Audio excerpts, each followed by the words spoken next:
Good morning and welcome back to the Isle of Faces. Welcome to Scraps and Scrolls Part 10, Double Figures of a Dance with Dragons. Welcome, thank you for coming. I am Sir Buckley, your resident top green person here on the Isle, ready to take you through another 4 chapters, as I'm sure you're watching and listening along with Valor Redis over at History of Westeros as well. Again, thank you for coming. I am talking to you from actually, although the wet and windy days have been numerous here over in England / the Isle, today I actually got to feel warmth from the sun. Remember that? Well, I was starting to forget. It was a lovely dog walk out this morning. On every horizon was black cloud, and yet peeking through, got some lovely blue sky, got some nice warm sunshine. So the energy is stored within me. Hopefully that will come out in our 4 chapters today, because it's going to be a long old talk, I guarantee. So I'm not going to take too long with the introduction here because we've got a lot to get through. This might even be longer than last week, and if you paid attention, you'll see that last week we actually broke the record for Scraps and Scrolls. I think for all Isle of Faces episodes we went plus 3 hours. We've been hovering around that mark, like 250, 249s the last couple of episodes. Now we've finally topped it with those 4 chapters last week. I blame Melisandre myself, but I genuinely think we might actually surpass that again this week, because just looking at the amount of notes I've already written, it's going to be a long one. It really is. So with that in mind, let's get through the formality, shall we? Of course, a big thank you to you for turning up here, but also for your sharing and your tweets and your likes and getting in touch and your feedback and your ratings as well. I don't get notified when you make them, but whenever I look and there's a new one, it warms my soul. If you haven't done so yet and you might like to, leave a rating or a review. I don't mind. That'd be lovely if you can spare the time. You might even want to look over at our Patreon for some extra goodies and early episodes and always stuff in the pipeline and a nice little community as well. Everyone who's a patron of ours is a friend for life of me. We appreciate you so much, but of course, you know I'm going to do it. I have to thank specifically Aegon the Sixth, Lord Commander Namian Darklin, KM, and Archmaester June, healer of the lesser poxes. I hope you're still doing the good work out there, Archmaester June. I'm sure you are. So if you think you might want to come over, come and look at the tiers, come and look at the benefits, maybe it's for you. Maybe it's not, that's fine. We love having you here anyway. And one more thing before we get going, because like I say, a lot to get through. I mentioned last week that History of Westeros and Radio Westeros have set up specific community spaces for everyone on Slack and on Discord, and I encouraged you last week to go and have a look at those. I do the same now because they're wonderful. They really are on both sides. Everyone's having a lot of fun. There's a great sense of community, great discussions. The 20 questions of A Song of Ice and Fire, they are intense. You need to get involved with those if you aren't already. I doubt it's that long before we'll see a podcast just about those discussions spring up. I really do. I look forward to it. So go and have a look at those, get involved with your fellow fandom members, and thank you, Radio Westeros and History of Westeros, for providing such. Okay, what about today? What about part 10? Well, before we even discuss the 4 chapters that are coming up, it's a milestone, everybody. We've reached the halfway point. Not quite yet, you've got to wait for the end of the episode. The last chapter of today is officially the halfway point in terms of total chapters. I haven't looked in terms of total words, but let's just take this as the moment it is, shall we? Halfway through A Dance with Dragons. Yes, it's taken 10 episodes to get halfway. I can't quite believe we've got another half to go still. Although, I'll admit, to be fair, as we approach the ending here and I'm thinking about what to do after, I keep getting the temptation to start all over again. Do it properly, because a lot's changed since we started doing this. We're going to look at the episode lengths. I would be very interested to do the whole series again with this kind of attention. And I like to think I've got a bit better at my analysis and my podcasting skills. You might disagree, and you may well be right, but maybe you do agree. So that keeps going around in my mind. But before all of that, we've still got a book to go. And I think you're all aware that there's some pretty big moments. Some pretty big moments we have today as well. Let me run you through just what we've got. And we're actually going to start with probably the biggest chapter, probably the most important chapter.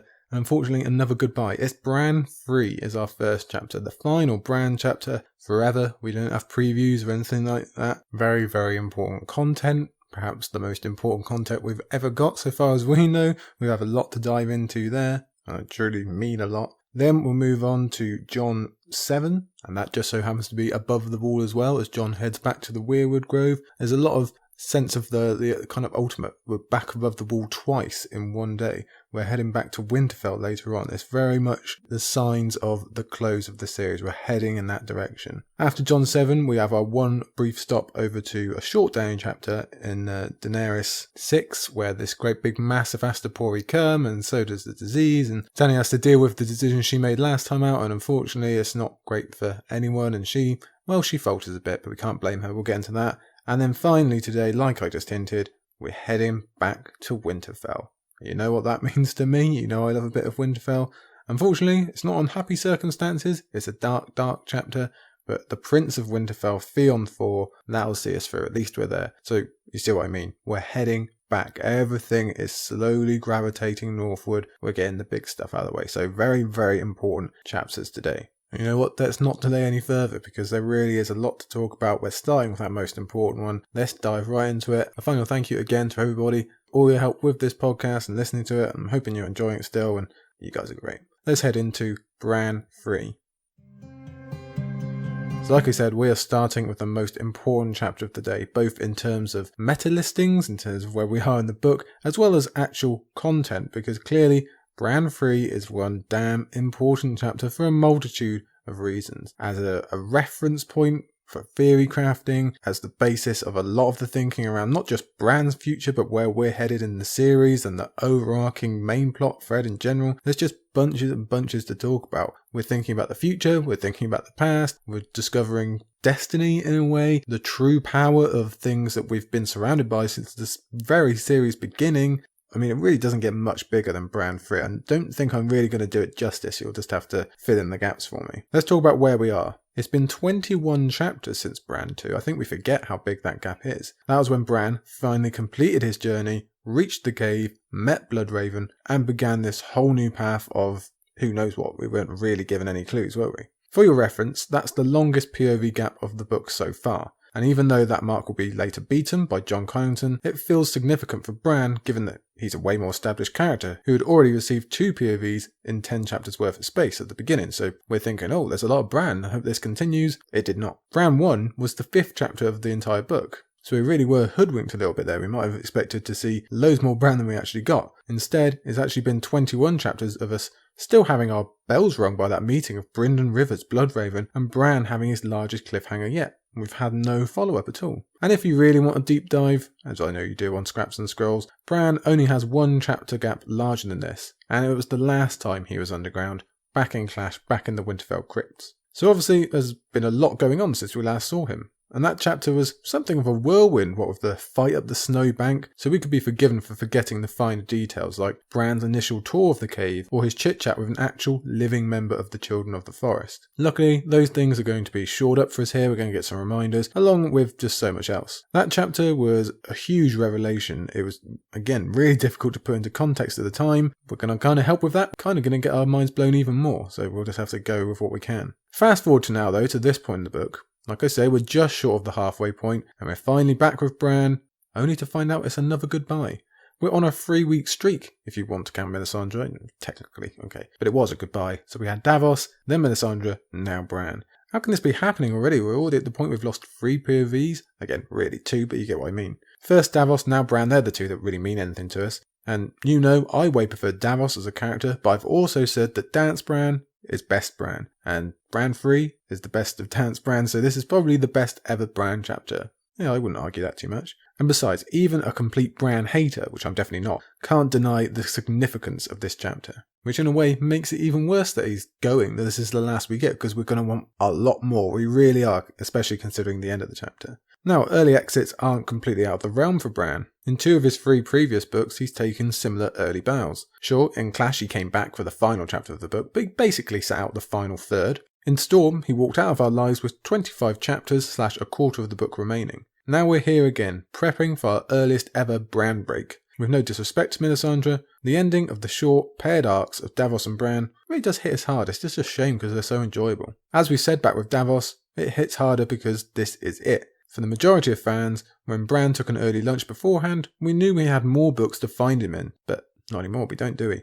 And also, in similar fashion to Davos, is that Bran has no Winds preview chapters to rely upon. True, we do kind of see him, we get hints of him later in this book, which is more than we get for Davos, but still. Let's remember, Bran is one of our central, original core. Many will argue he is the core. He is a Stark child and therefore incredibly important to us. He means a lot to us emotionally. And so far, we've only had to truly say goodbye to one Stark sibling POV in Sansa. And she has a preview chapter, so at least there's something for her. Arya will come later, obviously, but she also has a POV chapter, and Jon will have to say goodbye right at the very end, although he seems to have moved slightly out of Stark's sibling radius just by being that little bit older. That's how I see it anyway. So Bran doesn't get the advantages that his sisters do of preview chapters. Foregoing the little hints we get from Theon later on, this is it. And consider that he's the only Stark sibling to have missed an entire book to this point, although that's a record now equalled in Dance by Sansa. So to say goodbye again after that gigantic layoff at the end of Storm and Feast that we discussed in the Prepper episode is just, it's weird. It makes you think, like a lot of this chapter does. This is still very much the central plot line. Bran is still involved with the biggest plot in a way that only Jon can contend with so far.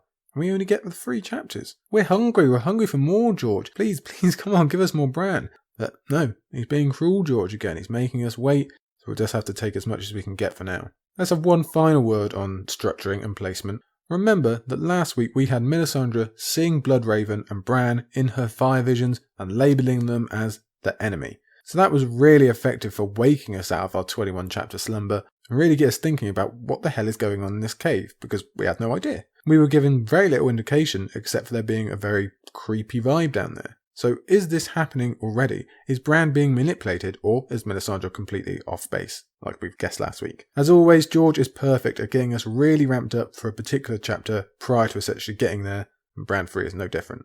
The only real question is, why don't we get more? Does Bran have to finish this early in the book, in the same way that Davos 4 had to be where it was in order to free Wyman Manderley up for the Winterfell storyline? Well, it's really hard to say. There doesn't look to be anything in this chapter or the rest of the book that prohibits us from having another Bran later on, but really we can't know the answer until we see what Winds has in store for Bran, can we? How that individual book arc will materialise for him, or what had to be held back for later on. It's incredibly difficult, I'm sure, for George to choose where to place Bran, given his lack of interaction, lack of ties with the rest of the world and the rest of the POV specifically. Maybe we'll find out he did need to wait for something for the next Bran chapter. Jon's death, perhaps, is a likely candidate. Things going on at Winterfell, maybe. Who knows? In fact, it could very easily turn out that Dance originally had more than 3 Bran chapters, and then George had to start rearranging when the battle shifted to the beginning of Winds. Some of you out there will know a lot more about that than me. Perhaps Bran's even going to be involved in that big battle in some way. Again, we don't know, we're just guessing. In fact, now we're talking about it, I remember there was a recent conversation on Twitter about the amount of Bran chapters and how things will need to get going fairly quickly for him, you'd think. So maybe we won't have to wait that long to find out. And let's pump the brakes just for a second, because we've been speaking all about Bran here, but this isn't even our only goodbye of the day, is it? It's true, in most POV chapters, when that POV goes, their little personal group of characters goes with them, although ironically that's untrue of our previous 2 goodbyes we've had already, but very rarely do we care about such supporting cast as we do with Bran's, and one of them is most like saying goodbye forever. This is the last we see of Bloodraven or Leaf in this book, but we've only just met them, we don't mind too much. What about Mira, Hodor, Summer, and of course, Jojen? We'll talk plenty of Jojen in a moment, but this is a large cast that we're emotionally invested in and that we have to wonder about from here on out. After their long, dangerous journey, they were likely expecting a nice break with their success, but instead we get, well, we'll see, won't we, but it's not great. The questions about their fate from the end of this chapter are almost as rampant as Bran's in the fandom. We've got plenty of theories about their wind plots, ranging from the famous Hold the Door issue to the discovery of Dark Sister, by a particular sister possibly heading somewhere dark. We see these guys through such a specified view given Bran's age, and yet even with that limit, these characters are some of our most beloved. And while the world seems to revolve around Bran somewhat fairly in the following chapter, we're very much aware of other stars in the sky that are going to go out for us for the rest of this book. That's a lot of intro, that's a lot of waffle. I know you just want to get to the chapter. Let me give you one very quick thought before we start. I wonder how this would have looked if George had gone through with the 5-year gap, because assumedly it'd be completely different. We would have gotten none of it. Would we have gotten some of these plot points as flashbacks to the earliest parts of Bran's training? Or would his original training have taken longer for some reason? It makes no matter really, but it is interesting to think about, but I won't slow you down too much. We'll just head into the chapter. What else is there for me to say really, other than, again, it's important. It is major. It's huge. Not just for Bran personally, but for us as readers. We are discovering the true elements of this world, of the story. Again, stuff that we've had right from the very first pages is taking on a completely new meaning to us. It doesn't get any more mind-blowing.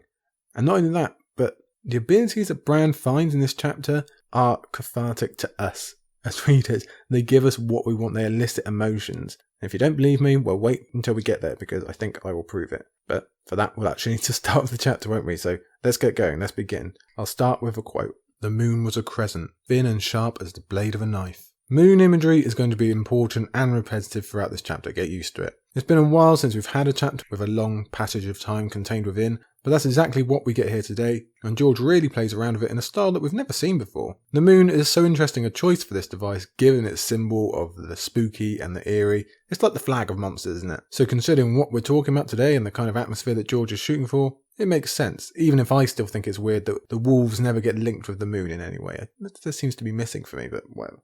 This specific line is going to be important because we'll find out that we're going to spend both the beginning and the end of this chapter focused on a blade. So the tone is set, just bear that in mind for when we get to the ending. The first paragraph has an incredibly earthy, natural feeling to it, like we've entered the elemental. We discussed before how George's biggest strengths are getting across that feeling of nature and how it interacts with the senses, and placing that very early on in the chapter normally to get across the atmosphere as he does right here. We already have this sense of being one with nature, of seeing more than what the eye tells us, of constant danger as well outside with the dead shuffling around, which probably indicates that one day that danger will have to be dealt with in some way. And we get a confirmation that Bran has already undergone a change. He sits a throne now, which is a good nod to the theories about where he'll end up for many people.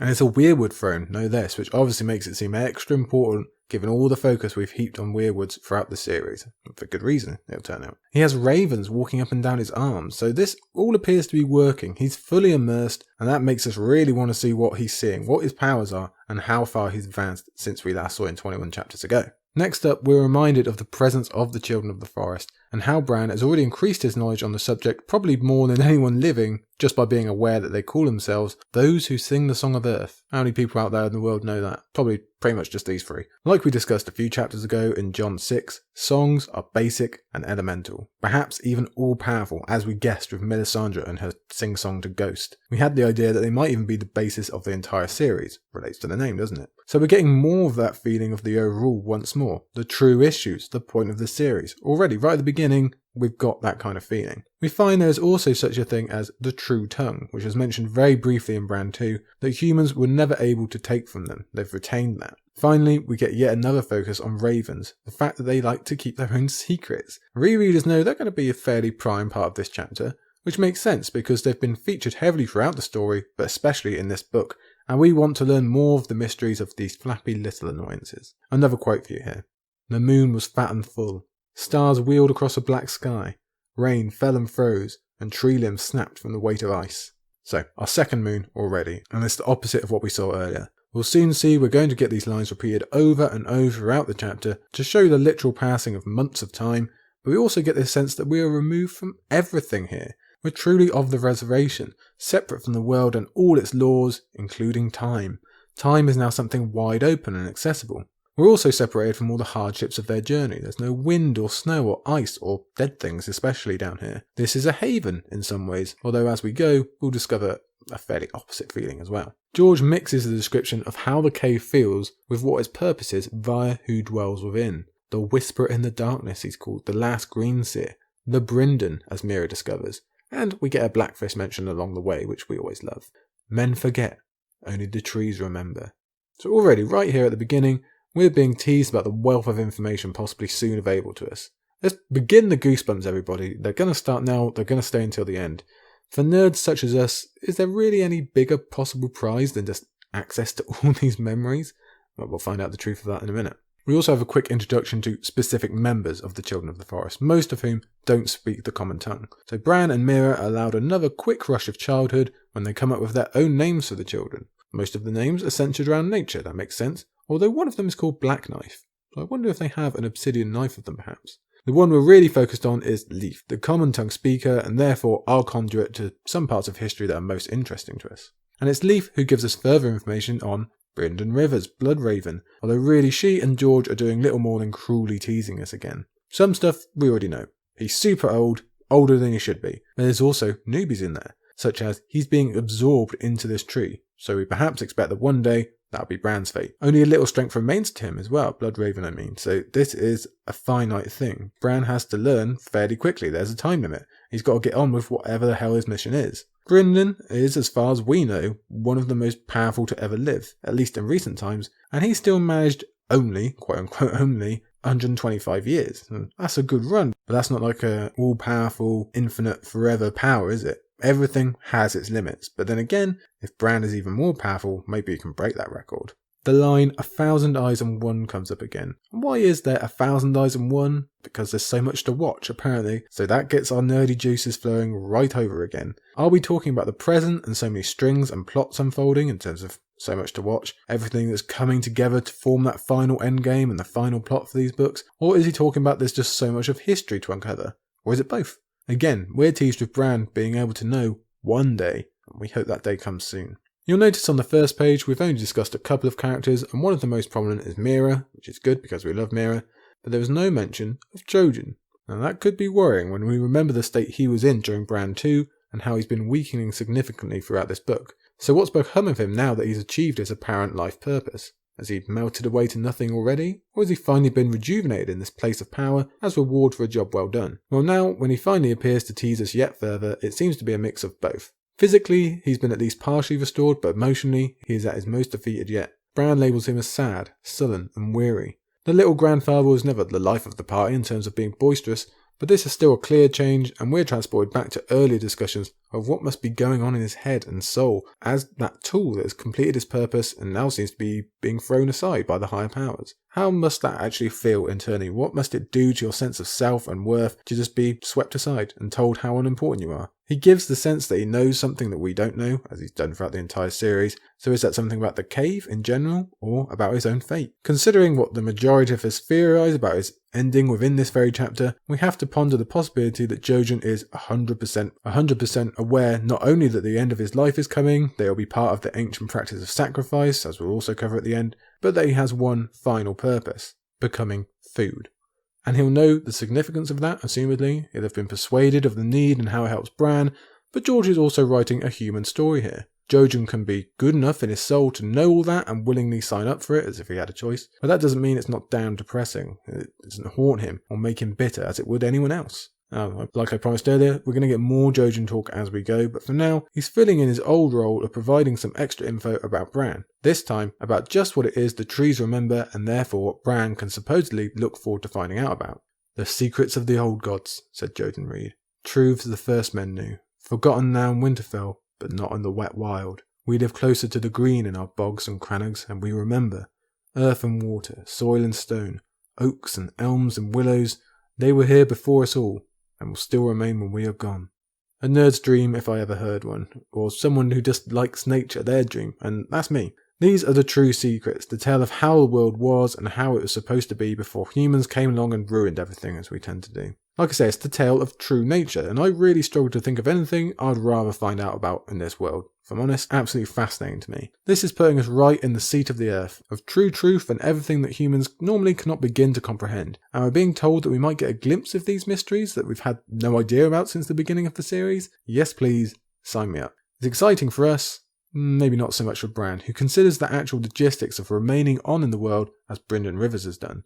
Everyone that young Brynden ever knew is dead. And that means the same will happen to Bran, and instead of even thinking of the wider scope about his family or everyone he's ever met, in a childlike way he instead focuses on what's right in front of him. Meera and Jojen and Hodor, and maybe Summer as well, will move on and he won't get to go with them. He'll be alone, and he'll miss them. It's a very emotional little passage, some that many readers will relate to in different ways, but the core remains, missing those who are gone. Remember, this is all being told to a mere child, so the feeling is very much melancholy right now. Especially at Bran's grasping hope that the Reeds could join him and therefore he wouldn't have to be alone.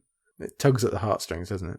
But both the Reeds know some level of truth, and they feel the weight of that. Meera is noted as sounding sad, and then Jojen confirms what we spoke of a second ago. He wasn't given the gift that Bran was. He had a role, and that has been filled, so now life is passing him by. Oh dear. We get a third moon, a black hole to set the tone now. It really does go with what we're feeling. The warmth and interest has already gone from this cavern. Instead, we're back to talking about dead things, about the murders of ravens and how this place negatively affects Mira and Jojen, two people still giving everything up in order to get Bran his power. Jojen will lose his life, most likely, and I hate to dream of the effect that this place will have on Mira. I think she might become this devastated, distraught, empty shell of her former self, and I can't imagine a bigger crime. We all have concrete ideas about what's going to happen to Hodor as well, so all of his friends will pay the price for getting Bran where he needs to be. Some of it ties in with that vibe from Melisandre, that we're in the presence of evil and Bran just can't tell yet, and that's why everyone around him is suffering. It is when we get this chapter's first mention of Hodor that this new vibe of darkness continues, only this time with a side dish of guilt, a big Hodor wandered through dark tunnels with a sword in his right hand and a torch in his left. Or was it Bran wandering? No one must ever know, he thought. Yet we're back here again. The old crimes are still being committed. We have so much to distract us in this chapter and in this cave, but let's recall how much we focused on the severity of Bran's warging crimes earlier on, what it meant to break those laws and how Bran might be punished, perhaps by the man now teaching him in a similar way to Arya, but far, far more important than all of that, what it does to poor Hodor. He is suffering over and over again now, as we'll see more of as the chapter progresses, and Bran is barely even thinking of it. But as mentioned in those previous chapters, he does know it's wrong. Yes, he gets a certain amount of leeway thanks to his age, but he's not 100% innocent. He knows it's wrong, he knows he's ashamed of it, and there's a reason for that, and yet he continues to do it anyway. He continues to hurt his friend. We really have to focus in on those points sometime. That fits in well with the dark Bran ideas and the possibility of Bloodraven being evil, if you want to just categorize it like that. Maybe he knows about these crimes and he doesn't care. Maybe he even encourages Bran later on. Again, we don't know. It could go anyway, but to be honest, we've gotten very little evidence. But the elements are there for Bran not being squeaky clean. The atmosphere of this passage continues as we focus on the abyss below the cave and how truly dark it is in both a literal and figurative sense. Candles and fire and flame, those things that Melisandre cares about so much, they do not live long here. The place is interesting, but it is dark. That's the only way to put it really, so we readers might start to feel conflicted of the real purpose in some ways. Perhaps we see it as Bran being assimilated or wooed. It definitely seems like it when Bran, the one with so many king connections in his chapters and storylines, is given this throne of his, one that is just like his mentors, one that might be intended to be the place he'll spend the rest of his existence. Here he is laid, comfy as he can be, next to the dark abyss and next to the teachings Brynden Rivers, Bloodraven, who tries to convince him that this darkness is good, it's strong and powerful. So again, you see the mastery of George presenting all this to us just a few chapters after Melisandre has made the opposite argument in regards to light and fire. So the little seed of doubt is nestled in our minds. Is Brynden saying all this because it's genuinely true and Bran needs to learn in order to help everybody and save the world, or is he saying it because he's truly evil and is coaxing Bran over to that side of things? Or, being George, is it somewhere in the middle? Time passes on yet again, or so our moon block tells us. The cave becomes even more shut off from the wider world for everyone except Summer, who we're reminded recently gained his own pack. Yeah, it's easy to forget that, isn't it? He wants to go and see them, and sometimes Bran still joins him via his warging ability. But he is also advanced in that area as well, as we find Brynden's first lesson is teaching Bran how to walk ravens, as we find out that these creatures basically exist for this very purpose. So the promise has already been fulfilled, the promise from last chapter. Bran can fly in some fashion. For a boy robbed of the joys of basic movement and freedom, the feeling must be indescribable. This would be a dream for the grand majority of us, so just imagine how amazing it is for Bran. We also get some extra information on how all of this works, how warging leaves an imprint behind, which we kind of got teased about back in Varamir's prologue. Assumedly, these birds are the descendants of ones used by long-gone children of the forest, unless they are also given unnaturally long lives. But this too gives us the feeling of impossibly long histories and Bran just being a part of something unfathomably large now. These creatures have been used and used again. Imagine how many imprints have been left in them. Imagine how much they could tell us. We also get this snippet of the true histories of what the children imparted to humanities, such as the use of ravens. Ravens are still basically the communication system of use in Westeros, so we can't understate how critical that gift was, even if they have lost the cool ability to have their ravens talk. Perhaps we'll get to see that come back as Bran progresses in his power. We've seen plenty of ravens say a couple of words, including one in particular at Castle Black, so it's not outside the realm that we'll be hearing Bran's voice via a raven in the future. But on top of that, it also goes to show how little humanity has progressed. They were supposedly given ravens thousands upon thousands of years ago, and they've actually gone backwards rather than moved forwards. and there's always a continuous discussion of why that is, not just with ravens but in general, the general lack of progress to this society. Most attribute it to the seasons seriously stalling what's possible, given so much ingenuity and effort has to be focused on that. Who knows, maybe we will find out at the end. Such tales, as they often do, remind Bran of old Nan, which in turn reminds him of Robb, which in turn reminds him of all his fellow Stark siblings. He figures if he has this ability, then all of them should too. Why would he be singular? They can all come along and fly and live together, so Bran's age is really showing through, especially in wishing that they could all just live in the now destroyed rookery of Winterfell that once belonged to Maester Luwin, although it is good to remind us of such given that we're heading back there later on. Bran is lonely. Bran is aware that he's leaving life and reality even more than he already has. Jojen and Mira seem to be on their way out as well, so he's clinging to that older sense of family that he's already lost. He wants to be part of a group again, his actual family if he can, instead of this existence that would seem endless to an 8-year-old, one of just being alone, in darkness. That's a pretty somber note that really makes you feel for Bran,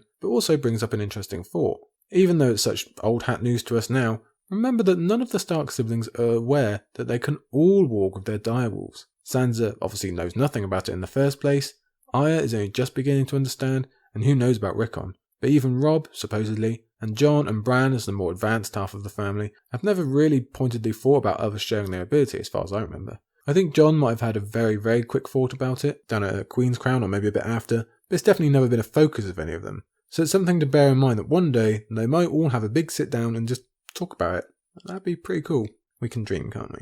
In terms of childhood wistfulness and while talking of dreams, Bran is at least realistic. He wants his family, but he knows he can't have them. They can't live in Maester Luwin's rookery. They can't all get back together. Instead, he details how he's falling further from reality with each passing day, which he happens to be struggling to mark. What is real? What isn't? When are we now? Everything is merging and blurring, and in some ways, Bran is being incredibly perceptive that this ability would be easy to fall into and never come back from, just the same as with walking, so well done on that count, Bran. Next up is further history on the Green Seers and the Children of the Forest and the whole structure of the thing, as told by Bloodraven himself this time. The most interesting part of it is how those gifted with extra abilities often die young, and this is seen as a balancing of the scales. You can be imbued with more life than everyone else, but it will burn you out quicker, and that probably crosses over with the closest to death apparently needed to kickstart such abilities, as we've seen with Jojen, Bran, and likely Euron as well. For the children, this is not a problem anyway, as they apparently merged with the trees and eventually became one with everything, joining this everlasting network of sight and knowledge.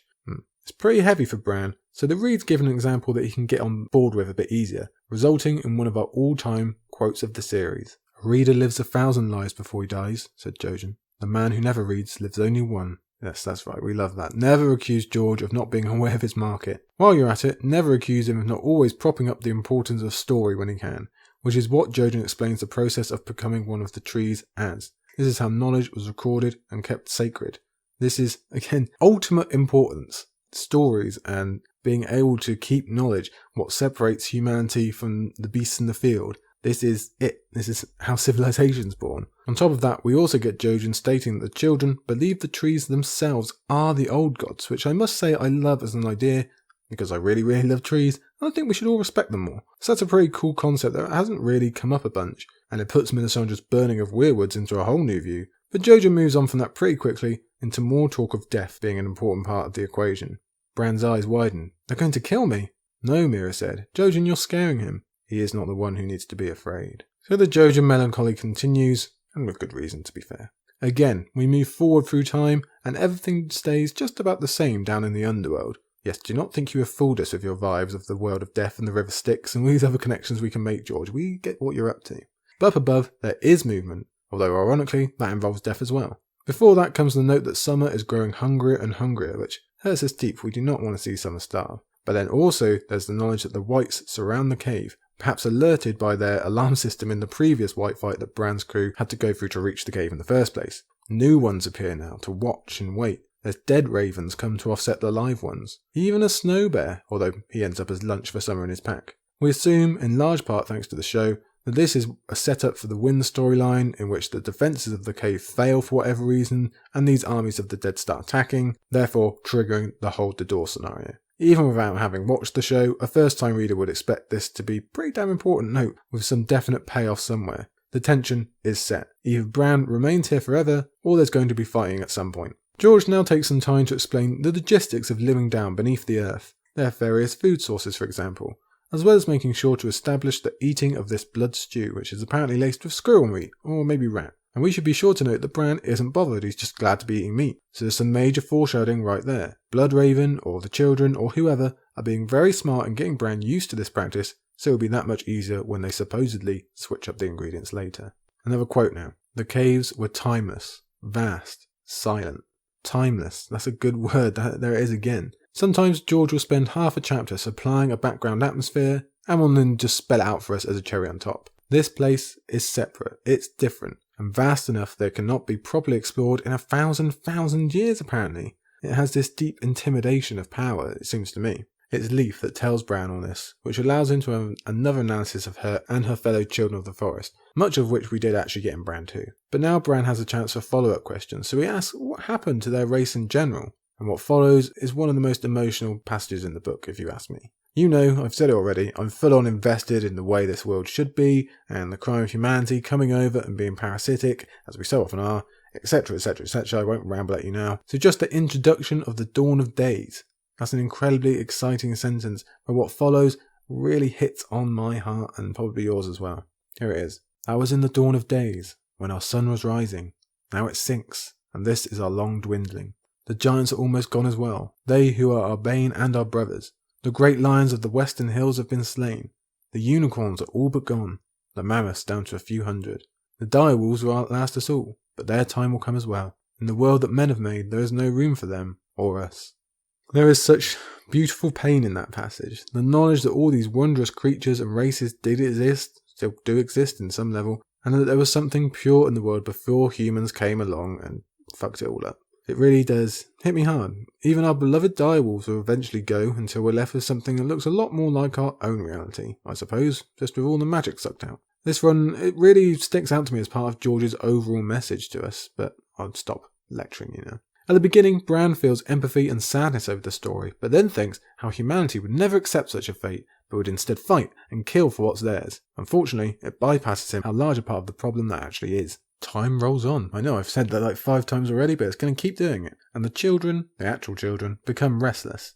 It must be a pretty dire place if you don't have your days filled with being taught how to see through time. Hence, Mira and Jojen make the 600-foot descent down to this deep river down below, and unfortunately they go without Bran because Hodor can't make the climb with him on his back. Before we go any further, I say that this point sticks out to me a bit because in the past, you just can't imagine both Mira and Jojen leaving Bran out of anything, yet here they seem perfectly fine with it. So I wonder how much of that is just extreme boredom and wanting to go and do something even if Bran is left out, or whether there's even some resentment mixed in there. Some need for a break from Bran, or some bitterness over coming all this way and completing their near holy mission, only to find it means they get to sit and await death in a dark cave. Throw Jojen's knowledge about his own fate in there, and their shared melancholy over proceedings, and it matches up with this whole idea seemingly being really against the Reed's normal nature. It makes sense. You can see why they would feel that way. Bran is too young to even really appreciate what they've done for him just yet, and he's on his way to outliving and outpowering them completely. They are being left behind and realising that they've given their lives to do it, so we can accept them wanting a breather. If they've been hoping for time away from Bran though, they are unknowingly disappointed when Bran decides if his body can't join them, his mind will. He is very distressed over not being able to go with them because of his disability. That lack of movement still hurts him deep down, considering how active he was beforehand. You remember his famous second chapter climbing all over the towers of Winterfell. That's still a part of him, that pain doesn't go anywhere just because he's used to it. And again, the Reeds would know how much this idea upsets him, so it's even more unusual that they do it anyway. But instead of showing his disappointment, Bran merely waits a while before walking into Hodor once again, and the description is, it's rather sickening. Here it is.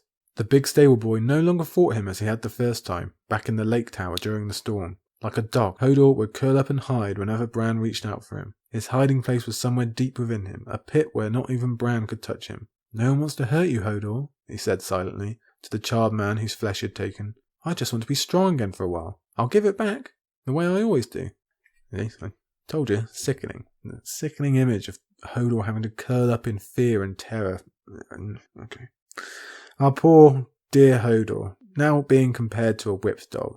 And like I say, our hearts break at hearing what's being done to one of our favourites. We plenty visited how awful this is, how abusive and unkind in Bran's previous chapters and the prologue, so I'm not going to repeat it too much here. You can always go back and listen to those, but we know the basics. This is bad. It's just plain bad. Bad in terms of breaking the rules, but much, much worse in terms of Bran willingly doing this to Hodor. Yes, I know, young, ignorant, yes, sure, but needs to be accountable for this on some level. He knows it's wrong, he knows Hodor doesn't like it, and he does it anyway. So I lay that at your feet, Brandon Stark. And now he's doubling down on that by intentionally lying to his friends. He essentially steals Hodor's identity without any sort of consent, and then weasels in on the Reed's private time. He lies. He misrepresents.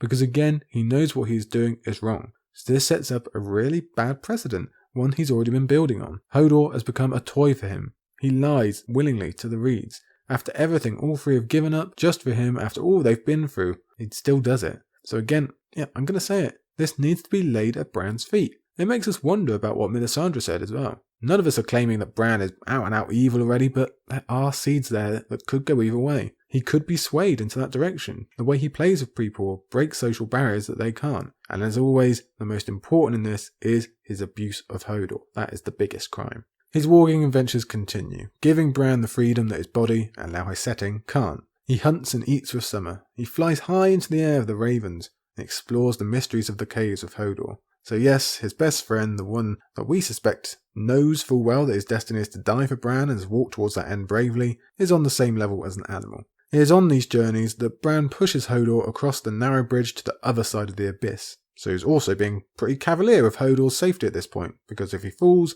Bran will just zip back to his own mind. And yet the chance to discover more wonders, he can't resist. The most important of these discoveries is a chamber full of singers in various states of becoming one of the trees. We can maybe see it as a kind of singer graveyard maybe, but then there's this note of some of the singers being alive still in some way at least. Their eyes follow the light, and one tries and fails to speak.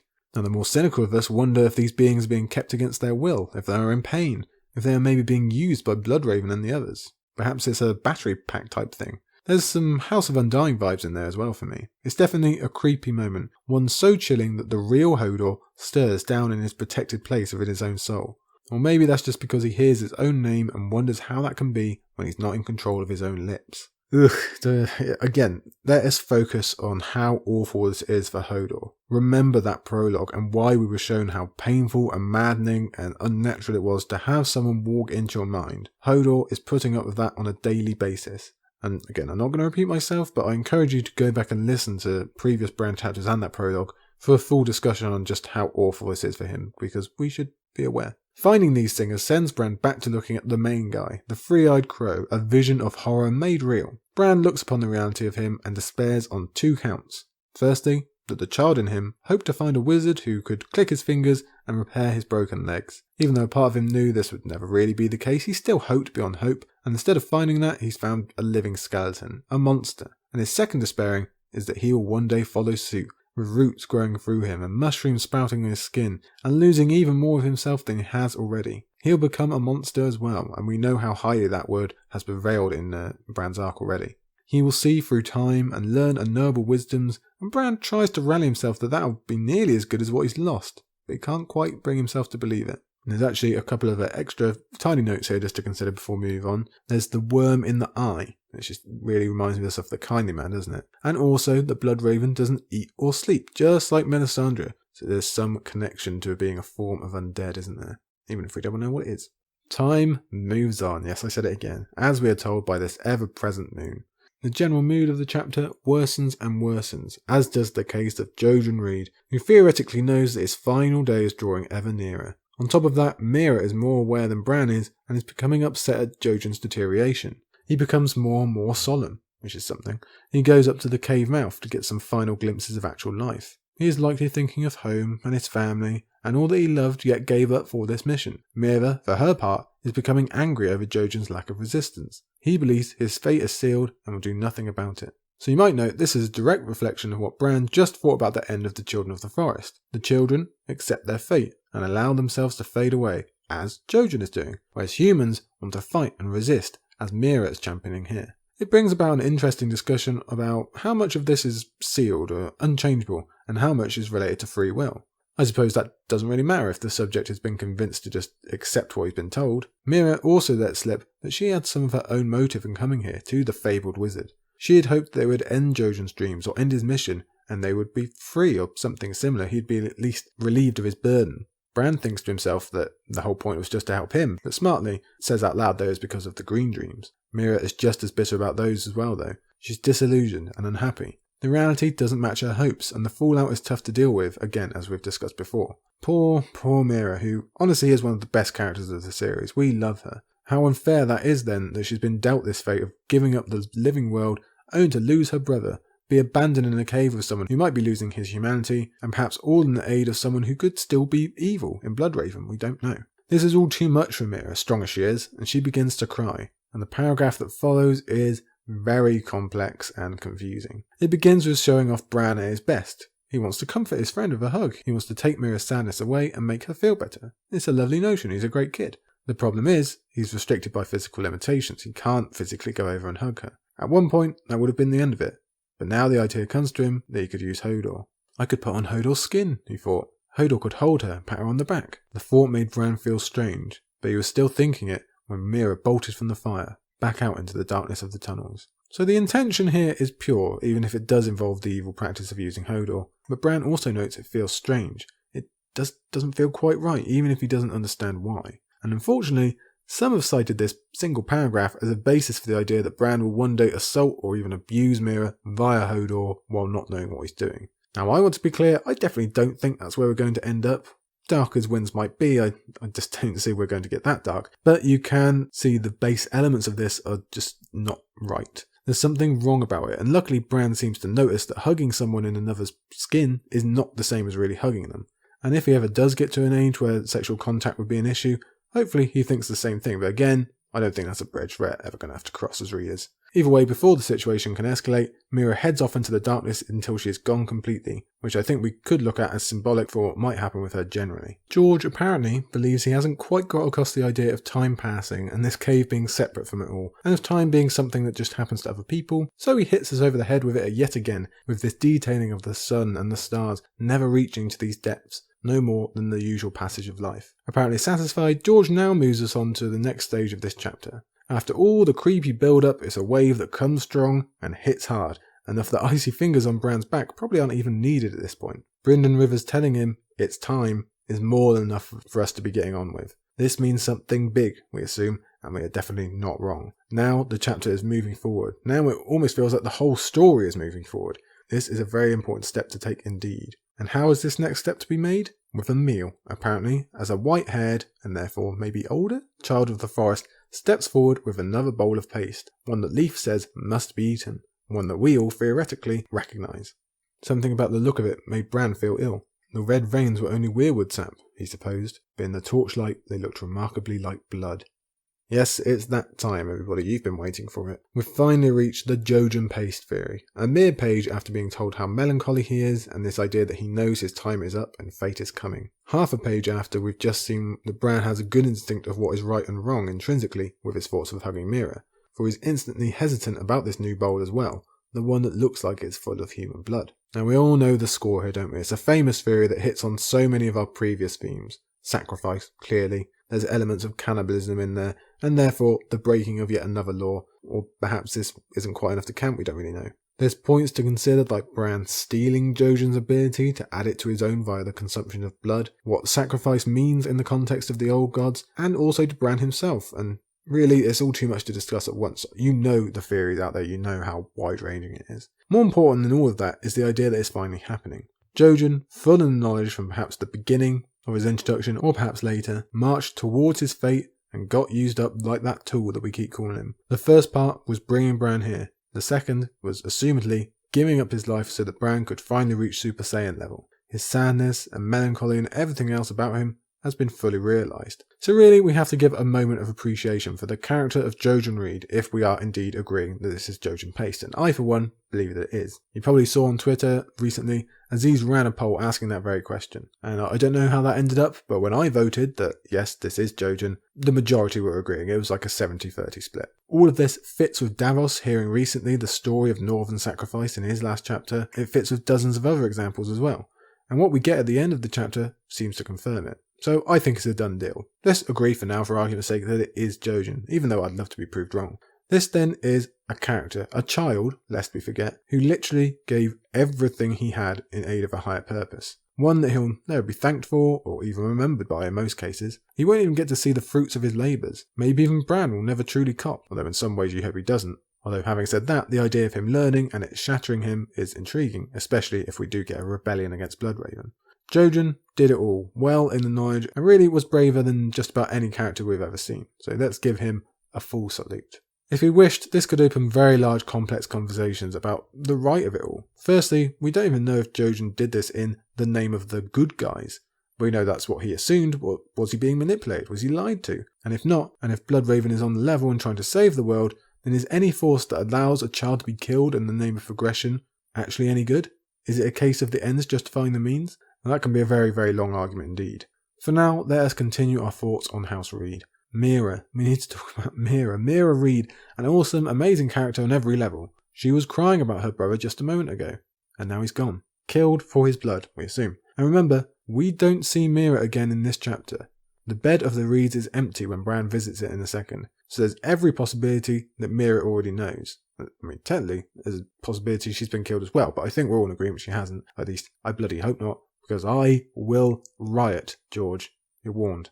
But for now, let's stick with the possibility that she knows, or maybe even had to watch, she saw him get dragged away and it will happen. Or, just about half as bad, it's her maybe even fooling herself into thinking that Jojen has left the cave or gotten lost in one of these passages and goes off trying to find him. Let's assume that she knows in some way he's dead. Well, that would be enough to shatter her soul completely. Together, her and her brother pulled off a 1 in a million extraction and journey of Bran from one location to another hundreds if not thousands of miles away in the harshest of climates with enemies at every turn. Dead enemies half the time. They did that. They hit that 1 in a million chance. And their reward for it is apparently for one of them to die. How can she even begin to make sense of it? How could she ever begin to heal? With yet more chapter sequencing. Remember, the chapter previous to this, our last one last week, is all about Penny, a grieving sister who lost her brother and therefore her world. Well, the Reeds were just about the closest we ever saw two siblings in this series. They shared experiences that no one else would ever be able to comprehend, and Mira, who prided herself on her care of Jojen, just lost her world at the point of this whole mission. Now that's all if she just thinks he's died. If she knows he was murdered in order to help Bran, now what's the reaction? Disgust? Fleeing? Hatred? Fighting? Does she move against the children? Bloodraven? Even Bran himself? Is that what Dark Sister's going to be used for? It's very, very hard to believe she'd ever get on board, no matter what she's told about the fate of the world or how much Bran needs this. So this is going to be a very, very difficult bridge to cross when we reach Winds. We love Mira. She did everything Jojen did, and in many ways, a lot more. She got them here, and it was all worth nothing. And perhaps on top of all this, your surviving best friend is the puppet of an evil mastermind who turned your brother into breakfast. Again, I think it's very, very important we don't see Mira in this chapter. It really does creep me out. It might be that she already knows. She might already be weeping over a limp body somewhere deep within this cavern. Yeah, that's a heart hurt, that one. It gets us deep. Now, I could talk about Mira and that kind of storyline all day, but we must move on, because despite Bran's reservations, he figures this is the best offer he's ever going to get, so he might as well go for it. He eats Jojen paste. And at first, the blood of his friend is bitter, but then it gets better and better until he's soon scarfing his way through. So that adds into this creepy vibe of it all just being sickening, that he might actually enjoy the taste of human so much. Or is this just part of the magic that makes him like it? Interestingly, he thinks of the last kiss his mother ever gave him, which is funny because he wasn't actually awake for that. So it's the last kiss he thinks his mother gave him. In the absence of immediate effect, Bran has to be told that all he's really going to do is slip his skin again like he normally does. It's just a switch in targets. This time, aim for the roots of the weirwood. Go into this tree that has been such a large symbol of your life. It's a huge moment for Bran. It's a huge moment for us. Those goosebumps have been here the whole chapter, but now they are going to explode, let me tell you. We've been discussing weirwoods and their powers and their potential for Bran ever since the beginning of this reread, and now we're finally here, bursting through a door unlocked by the power of sacrifice and blood magic. Honest to God, this is a step forward unlike any other in the series. And it all begins with one straightforward, hard-hitting line. Then all at once, he was back home again. This line alone is capable of eliciting a massive emotion. Not only is it confirmation that the shit works, because Bran is very clearly not home again, and we get this rush of euphoria and interest in the possibilities it unlocks for the plot and our own knowledge, but it fits into one of the key feelings of the entire series. The core theme of the Starks is wanting to get home again, returning to that safe feeling of family and the beginning of our story. Even in the case of Bran, who intentionally left, he wanted to return to that place of safety and family, like I say. So this sudden appearance of doing just that, even in this semi-fake way, is again incredibly emotional and important for the both of us, both Bran and us. But George isn't done there. He wants to pull his double whammy, and so levels us with this quote. Lord Eddard Stark sat upon a rock beside the deep black pool in the godswood, the pale roots of the heart tree twisting around him like an old man's gnarled arms. The greatsword ice lay across Lord Eddard's lap, and he was cleaning the blade with an oilcloth. Winterfell, Bran whispered. Oof, I might need a moment. Is there any better choice for the very first vision that Bran sees via the weirwoods? This single image of Eddard Stark cleaning his sword that dominates the minds of many fans, in large part due to the show.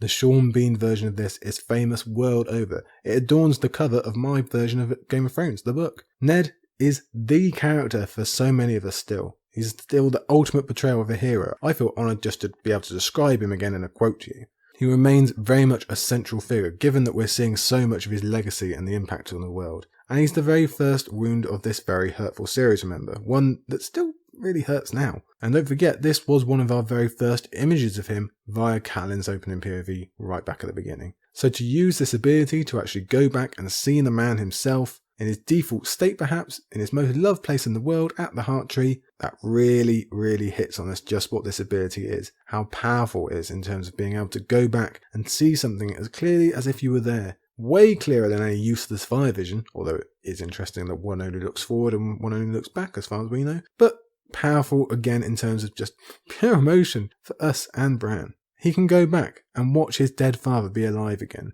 I cannot put into words how amazing that would be. The possibilities we begin to realise are endless. Think of the thousands of things that Bran can watch. And if I were him, I'd select the Eddard playlist and just sit back and watch the whole thing and repeat, wouldn't you? And then there's that final whisper, Winterfell. Oh yeah, you believe there's power in that name as well. It's that same feeling of gravity of the Starks and us being pulled right back in. And you know my feelings on the place. And guess what? We're there again. There in the centre of the story, in your family's home. You can go back before the breaking and the burning and see it as you best remember, or even before that. How addictive that temptation must be, but again, how incredibly important also. You'll remember the great big long spiel I went on when we had to leave Winterfell. Now finally, 2.5 books later, we're coming back. First as a whisper, later for real. I honestly get too excited talking about it. Okay, back to the notes, Jay. Stop talking about Winterfell. The whisper, against all odds, gets a reaction. Eddard Stark, for the first time in 5 books, is on our page and moving and talking. And the action is so surprising that Bran gets logged off and returned to the cave, reeling from his own power. The possibility of eating blood, long forgotten, doesn't matter anymore. He looks at Leaf and sees a girl, yet knows that she is 200 years old, and now fully begins to realise just how fluid time is here, how fluid it is for him now. Bran, in his youthfulness and in the hopefulness that inhabits any age, heartbreakingly believes that this was the present and his father is still alive, back at home with his sword. Bloodraven and Leaf are tasked with robbing him of that notion. He saw his father, not because that is what is true, but because deep down, that is his greatest desire. His father and his home. Family. It's like he's looking through some wooden mirror of Erzed. Yeah, you can go and cry now if you like. Bloodraven continues with the explanation, detailing what we suspected in that Bran was inside the mighty weirwood and looking out of it. He can do this because time applies differently to trees. They sit different in the river, and this allows people like Brandon and Brynden to look through them. But Bran contests the theory that this is a viewing party only, that you can't interact with the past. He says Eddard heard him. Bloodraven answers he heard the wind and nothing more, that it is impossible because he himself has tried all to no avail. So Bran accepts this, and for now we have to too. But then again, Bran is supposed to be the all-powerful, he's the chosen one. Maybe he'll have powers that surpass Bloodraven's. Maybe he will be able to reach out and affect things in some small way. Perhaps we'll see that manifest during the Hodor situation later in Winds, or perhaps not. Okay, fine, says Bran, but can I see my father again because that was pretty damn cool, and I'd like to do it again please, as would we as readers. And good news, we can do it again. We can do it as much as we like, through any point in time and from any weirwood. These trees that are confirmed will never die unless murdered, which is a cool note. So every weirwood we've ever seen, as we have been marking throughout the reread, is now a station that Bran can tune into.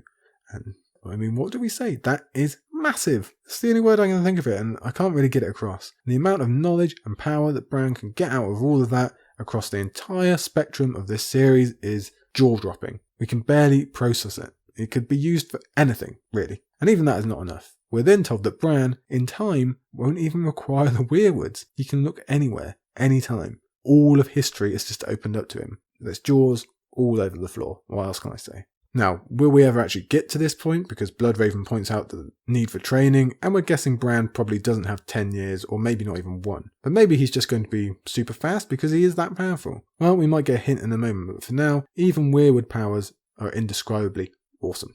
This introduction to looking through trees is over, and Bran is told to wait until the next day. So this is where he gets carried back to his chamber and notices the reeds are missing, which is a shame because he wanted to share his visions with them. They're his friends, he wants them to be part of this incredible life-changing thing that he could not have believed on his own. He has no idea why they aren't there, and given what we suspect, that's kind of tragic really. He wants to be with them and talk with them so much that he pledges to stay awake, but instead he falls back asleep, and the engine of this chapter starts up again to drive us home. And this is why I wonder if Bran is just going to race through his weirwood education. Should he be able to do this right away, hours after the first time, without even trying? I don't think he's even touching a weirwood here, is he? So is this maybe a hint of uber power? Well, such questions fall by the wayside pretty quickly, to be honest, because from here on out, we are treated to a torrent of Winterfell's past. And is there any greater gift that George could give us? Anything that we could feast upon more? Well, not for me personally, and I doubt it for many of you too. Yet again, we begin with Eddard Stark, so our hearts are all aflutter. And even Bran realises this is further back now. This is a younger Eddard, praying for 2 boys to grow up as brothers and for his lady wife to forgive. Heartbreakingly, Bran tries to talk to him again, to reach the father he never got to say goodbye to, and whose spirit he felt returning to the Winterfell crypts because, well, why wouldn't you try? Unfortunately, it does not work, and Bran realises that this grand prize has sharp edges. It's wonderful to see his father, but just like how he couldn't move to hug Mira, he cannot move to touch his father. He is still trapped in some ways. Instead, he thinks on how he and the tree are the same, and already he's beginning to merge. It's emotional, isn't it? It's all very emotional, but let's take stock of what we're seeing because it's pretty big. Clearly, this is nearly 18 years in the past, right at the end of Robert's rebellion, when Eddard has returned to Winterfell with Jon Snow to find Catelyn and baby Robb waiting. And as if we didn't know, he confirms that Jon and Robb are not brothers, but cousins. It's obvious to us, but not for Bran. Unfortunately, he's far too emotional to really take in what Ned is saying here, but that doesn't mean he won't puzzle it out on some point. Like I say, I'd put the whole thing on repeat and watch Ned over and over again, so maybe Bran will too. And hence we're given our very first example of how majorly important this ability is. Bran can learn this, the ultimate secret of the series. He can be the avenue with which it is brought back to a realistic present and given to Jon Snow. And once he's more comfortable with this ability, you'd think he's just going to do it all the time, and we'll definitely discover this and many, many other truths. So yes, we definitely all have those tingles. Plus, I mean, come on. We are literally viewing the living history we've been obsessed with since the very series beginning. Ned returning with Jon and having this problem was one of the very first things discussed and given to us, and now we actually get to see it for a series so full of loss. We've just been given everything back. It takes your breath away. I mean, but rookie Bran doesn't have control of his abilities yet, and has just sat on the remote.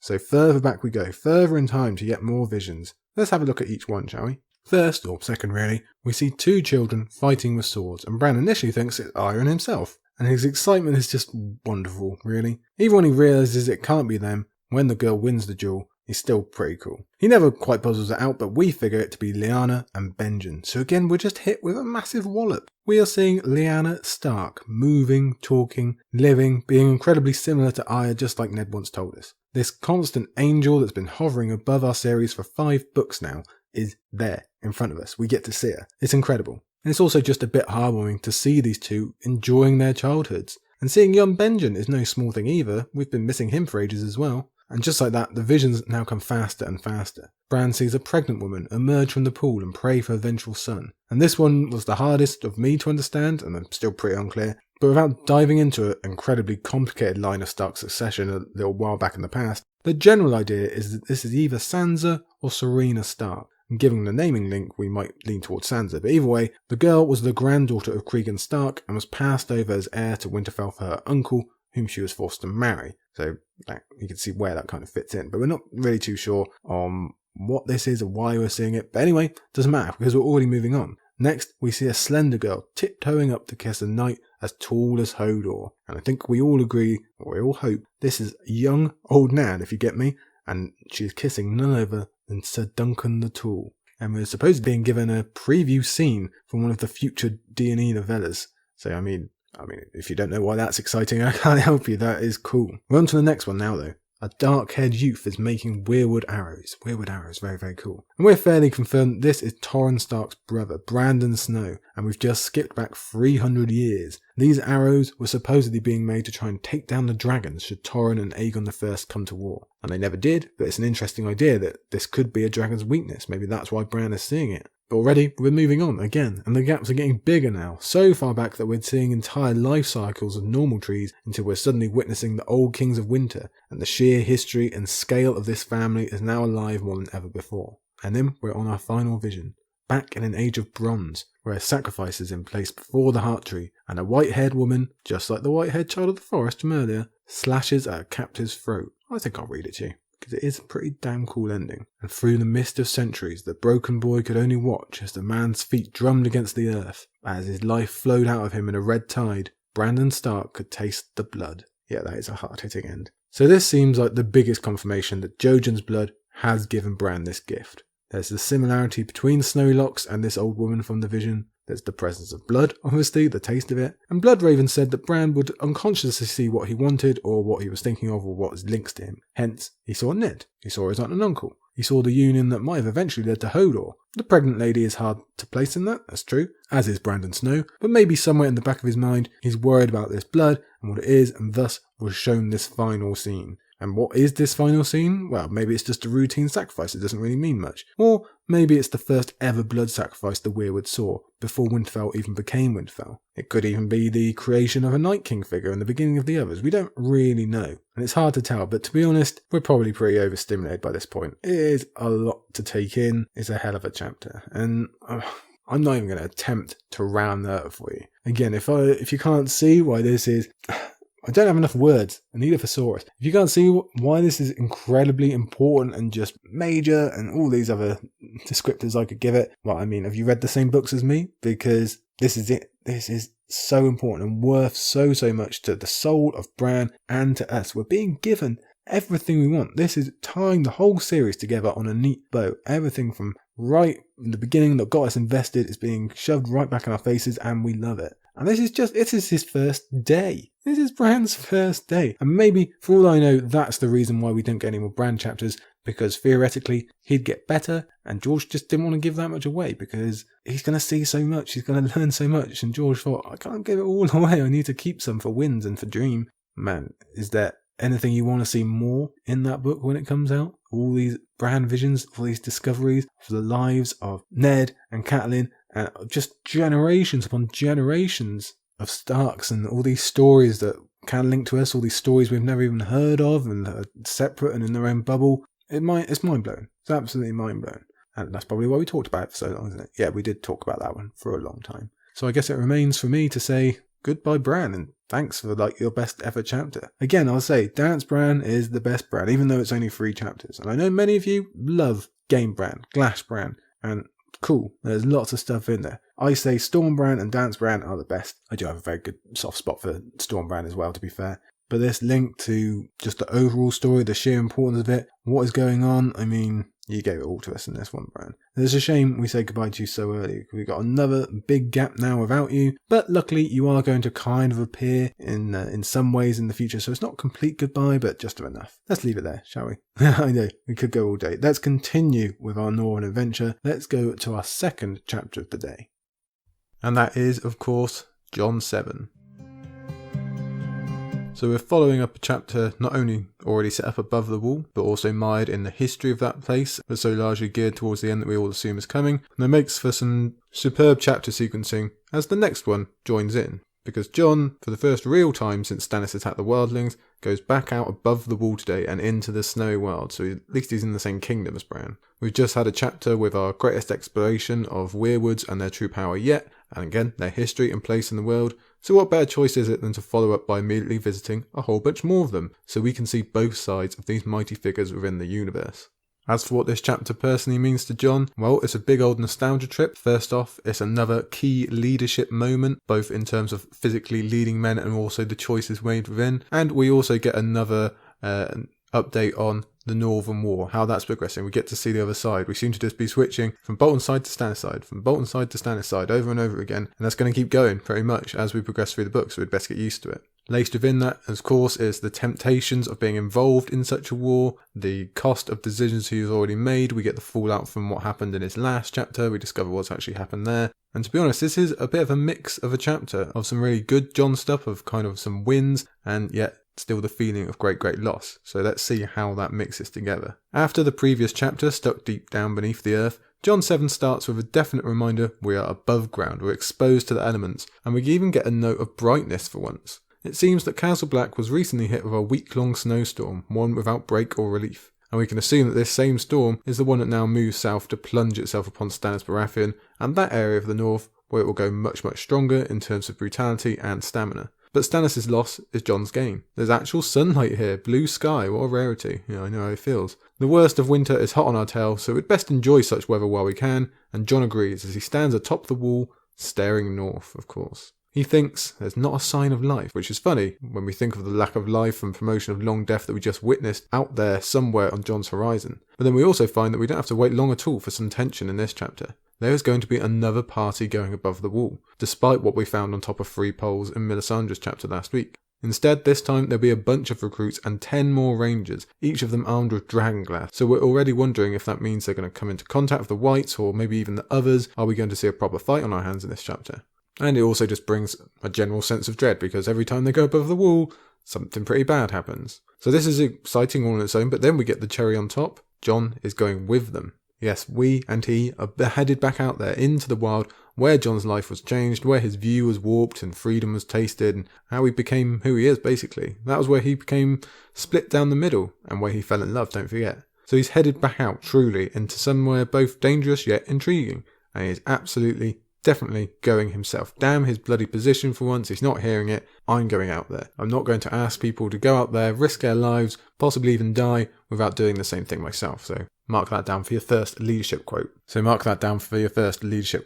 We'd be silly to not think a large part of this is because of what the Weeper sent them last time. There are dangers out there, both with a pulse and without. And like I say, Jon refuses to let his men do anything that he wouldn't do. Not after having 3 names scratched onto his heart, with another 6 still being a mystery. So right from the off, we're pretty damn excited. And we still don't know the reason. Why is Jon going above the wall? What will he face out there? Is it going to connect to anything we've just seen from Bran? That's probably pretty greedy from us, but that's just the level we've been set on with that Bran chapter. On his bumpy way back down from the wall in the winch cage, Jon thinks on how he could improve Castle Black logistically by borrowing from his beloved Winterfell. He's always thinking, this guy, never takes a second off. Plus, it's some more nice chapter sequencing for him to be thinking of his home right after we technically revisit it in Bran's chapter, and also when we definitely will revisit in Theon later on. This time he's specifically thinking of the glass gardens that were tragically smashed in Winterfell's burning. Could he replicate them up here on the wall and save a lot of their food issues? It's a good idea, seeing as the glass gardens were apparently unique and an incredible part of Winterfell's sustainability, as well as their protection against winter. Now, I'm not sure if the hot springs beneath Winterfell had any role in helping create that environment, but if not, then yes, definitely this is a good idea. Give it a go up here on the wall. That would be a game changer, really. If they could preserve and grow food in that manner, it would really change things pretty importantly. Like I say, Jon Snow, he's always thinking, he's always in for the long haul, always trying to adapt and think of the small details. He's an awesome Lord Commander. I don't know why anyone would say anything different. Even if it turns out the idea isn't really viable, at least he's trying, he's looking for solutions. The reason it's not viable right now is because he'd need gold to hire glassblowers from Mir to come over and teach them to watch how to do it in the first place. So that's a good little reminder of the finance problems that Jon's facing, seeing as they will eventually crop back up later in Jon chapters. But for now, hold everything, stop the presses. We've clearly got the most important part of the chapter right here. I'll quote it to you. At the base of the wall, he found Ghost rolling in a snowbank. The big white direwolf seemed to love fresh snow. Yes, that is an moment. I think we've just caught George in one of his very rare instances of guilt. After the darkness of Bran's chapter and the ending of Jojen Reed, he's not just trying to cheer us up with sunshine and blue skies, but with Ghost rolling around in the snow like a little puppy dog. Is there a mental image in these books that makes you smile as much as this? Because I don't think there is for me. Ghost gets to be a happy boy, and the people rejoice. The reason for the focus on our furry friend is because Jon is taking Ghost back above the wall with him, which is half exciting, half worrying, because we obviously don't want anything happening to our Ghosty, but then he likes it out there, so that'd be cool. Plus, Ed Telet gets to support the choice if it means he doesn't have to go, and we'll find out a bit later why we're getting focused on Dolorous Ed so early. So now we zip forward to Jon getting ready to head out when professional party pooper Bowen Marsh makes his chapter's appearance, every single chapter, to try and harsh everybody's vibe. In this case, it is moaning that Jon does not need to go on this trip, that new recruits can take their vows in the sept. So we get confirmation of what the purpose of this mission actually is, why Jon's bothering to go above the wall, if the mention of recruits hadn't tipped us off earlier. And that knowledge alone is again pretty exciting. It speaks of new generations, of time moving on even without looking at any moons for once. And we know it is going to be pretty nostalgic and a sign of Jon's own growth, considering that we saw Jon Snow, the young Jon Snow, go through this very ritual, even if it does seem like millennia ago at this point. For now, Bowen is showing off his ignorance in some matters. In this case, it's the need for those who worship the old gods to swear vows before a heart tree, or they're not really oaths at all, as we're often reminded about in terms of Eddard Stark's death. Weirwood trees matter. Paying them homage matters. That's a message that's never been clearer than it is right now after Brand 3, so we understand why Jon is making this choice. And as we remember that long ago ritual with Jon, we remember exactly where it is they're actually heading physically, which is even more exhilarating, and some more superb chapter sequencing. Assuming, we actually get there, Jon is going to be around multiple weirwoods, so we're already wondering if the story is going to make immediate use of Bran's new abilities by him being able to communicate with Jon Snow in some fashion. Again, pretty greedy on our part, but still, you can't blame us. We also find that there's been some convert amongst the recruits. Satin and the twins that Jon fought in the yard have decided they also want to swear the vows that will define their lives in front of the old gods instead of the seven, even though they are southerners. This wasn't something pushed by Jon, they decided it upon their own volition, and considering who they are, it's more than possible they are doing so because they like and respect Jon, just as Samwell Tarly did so long ago. Bowen says that's all well and good, but the Weeper is out there. We know, we've just seen the evidence. He is close and he is dangerous, and Bowen doesn't want to lose any more brothers. That's genuine. It's interesting at this point to discuss actually whether he doesn't even want Jon dead yet because his frustrations haven't progressed that far to this point, or whether it's more he only wants Jon dead and figures this trip could wind up with all of them being heads on poles. And again, he doesn't want that. It's only Jon that Bowen bears ill will to. In general, he's loyal to the Watch and to his fellow brothers, so we can really pick our poison with his thinking here. Neither is great really. Either way, his counterpoint to Jon's insistence that this is one instance where tradition does need to be honoured, both to appease the old gods but also to keep the fabric of their brotherhood true by the swearing of oaths that bind them together, is that it's too far, it's too dark, winter is too strong, even without considering the Weeper. Men are dying out there, why should you be any different? To which Jon provides an always strong answer, because he has Ghost. That point proves to be inarguable as Jon gives Bowen command of the wall until his return and they head out back into the wild. And as soon as they're through the wall, Ghost is bounding off into the trees. A white wolf in a white wood, silent as a shadow, Jon says. This guy is just glad to be out in the wild instead of this boring castle. He's allowed to run and jump and hunt. So while Jon has reservations about what Ghost might get up to, so far it's been a hell of a chapter for him enjoying himself. With Ghosty zooming ahead, Jon and the rest follow at their own pace through a haunted forest that's clearly felt the effects of the recent storm and the general advancement of winter. Jon sets up scouts and flankers to protect the main party, leaving us to wonder if these lot will have any more success given their higher numbers and Jon's precaution and note to detail. Bowen's already pointed out that veteran rangers have been slaughtered like novices, so even with the happy atmosphere of Ghost there is still an undercurrent of constant danger and tension. As well as rangers, Jon has brought fighters and reflects on the nature of their need up on the wall. It isn't good men that Jon requires up to a point. He's not looking for the squeaky clean, but for the capable. Once you arrive and serve on the wall, your past doesn't matter, Jon reminds himself, even if we've seen the holes poked in that theory before. For now, the matter is that even if these aren't Jon's best friends, they have a use and value, and their background doesn't figure in his loyalty to them. Jon knew them though. Every name was graven on his heart. They were his men, his brothers. You can have an Alliser, a Satin, an unnamed fighter, a Gren, or a Pip. Jon is trying to make them all equal in his mind and soul. They are each his responsibility. They are each his to command and hopefully to keep alive. The names on his heart motif is repeated from the last time he sent men out here because that obviously weighs on him now even more than it did then. He's already lost 3, he doesn't want to lose more. As well as those fighters come the new 6, the 6 recruits on their way to swear their vows. And we already know the majority. There's Horse, there's Satin, we know those guys pretty well. Aaron and Emmerich you'll remember from a couple of chapters ago when Jon fought with them in the yard. And then there's 2 outliers, Levers and Jax. They are older and far more importantly, they are wildlings. 2 of those that Jon brought up from Molestown. So you see why he's so insistent on going to the Heart Trees. Even if he didn't have any other reason, he knows any oath that's sworn by Levers and Jax in any location other than this would be completely useless. It wouldn't count to them. we've already seen the truth of that with their agreement with Stannis. All 6 have passed through the other rituals of the recruits. Iron Emmett has trained them up. Jon and Bowen have sorted them into their different categories. This is now the final step. It's the last gate to becoming a man of the Night's Watch. And speaking of Iron Emmett, it's him who gets some rare focus now as he rides up to Jon and continues the discussion on the wildlings who came up from Molestown. To be fair, it's been a while since we've heard anything about them. 19 of the 63 had been females, it gets pointed out here. So Jon has set them up separately in Harden's Tower, his own former residence when he was younger, just to keep this nostalgia vibe going. As Bowen Marsh warned back when they first came up, some of the men of the Night's Watch believed that women at the Wall could only mean one thing and they wanted to take advantage of it. Hence, they made advancements upon the tower. As Jon warned back when they came up, 12 of the 19 are grown spear-wise, and they sent these advances running, and likely could have killed them outright if they fancied it. In retaliation, with sexual disappointment and extreme ego bruises, the men resorted to calling Harden's Tower Harlot's Tower instead. Very good, guys. Incredibly witty. As we've seen with the rumours spread about Daenerys, when in doubt and definitely when threatened in any way, men basically think just insult a woman by making her out to be some sort of sexual disgrace. If only that was a completely fictitious strategy. Unfortunately not. Emmett believes that despite this initial victory, more men will try their luck because men are men, vows are words, and words are wind. Which is just what you want to hear on the way to swear some vows and therefore bind 6 newbies to your command. Emmett wants guards on the tower, and Jon thinks that'd be just as dangerous as letting men attack them. Thinking on the fighting strength and spirit of wildling women obviously directs Jon's mind back to one specific figure in his memory, Ygritte. She, who he genuinely thought was standing in front of him in his last chapter, don't forget. He's reminded of her teachings of how women viewed the order of things, views that many modern men, unfortunately, would struggle with, let alone those raised in the society of Westeros. And that's not an excuse, it doesn't make it right, and Jon knows that the Spearwise will defend themselves to the last, and good on them, so they should.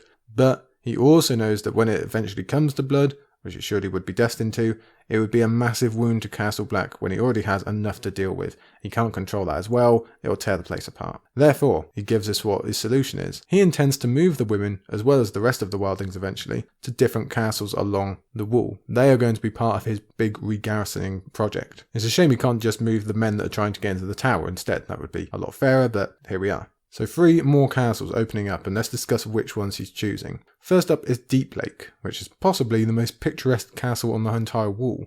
In this location, the wall actually curves around the lake that you can assume from the title, which would be pretty odd to see after the normal image that we have in our minds of it being straight across, east to west. There is also a statue outside of Queen Alysanne, who persuaded the Night's Watch to build the castle as a cheaper replacement for the Night Fort. So we've got some good history in there as well. And here's hoping the wildlings that end up there don't knock the statue down because Alysanne is awesome. She's amazing. Deep Lake is situated between Queensgate and the Night Fort, so it's in a fairly important spot, just one castle west of Castle Black, and you might recall that Corin Halfhand recommended that Deep Lake be reopened. You probably didn't imagine it being reopened with wildlings, but still. Next up is Sable Hall, and this time we're headed in the opposite direction, eastward to Sable Hall, which has 2 castles between it and Castle Black. We know little about the structure this time, but we do have some history. In 50 AC, it was the site of treason when 2 former Kingsguard rebelled against the Watch and tried to turn Sable Hall into one of their own castles. That failed, and unfortunately they fled from Sable Hall into the Haunted Forest to never be seen again, although they were chased by a Stark, so perhaps that gives a hint of what the wildlings might eventually get up to. Maybe not. Either way, we have to wait a little bit for those 2 to be filled. This last one is the more immediate, Long Barrow. That is the focus here, because that is where the residents of Harden's Tower, the women and the girls, will be moving to. This is also east of Castle Black, and it's actually the furthest away in terms of castles, and that fact is likely tied into because Jon trusts these people to be a little bit further away from him, and also because it's in a better state than the rest. It's probably actually closer to Eastwatch than it is to Castle Black, and is in fact in such a good state that even Jeor Mormont, famed lazy boy, intended to re-garrison it with Eastwatch men. What this proximity will mean when Cotter Pike hears that wildlings have been given a castle so close to him, we can only guess at, and wildling women at that. I'm sure he'll react splendidly. Again, we don't really know anything about the castle itself, but the name gives a hint that it's near or even on a large barrow. So who knows if this means it can carry extra risk if dead bodies can be raised from the ground when the others come. That'd be a pretty bad place to be, almost as bad as Winterfell. And one more quick note, Long Barrow is where Rattleshirt was captured by Cotter Pike. So pretty interesting. And there we'll have our first, obviously, female-only castle, save for the commander and the chief steward, who will be there to ensure that Jon still has the rule. Giving castles over to majority wildlings will be difficult enough to swallow for some of Jon's detractors, and again, imagine one being over entirely to women. Their heads might burst. This will prove as controversial as anything that Jon does, but he believes in his reasoning, and besides, it means more of the castles are open, and more of the wall is guarded, which is the ultimate point, that's the ultimate plan.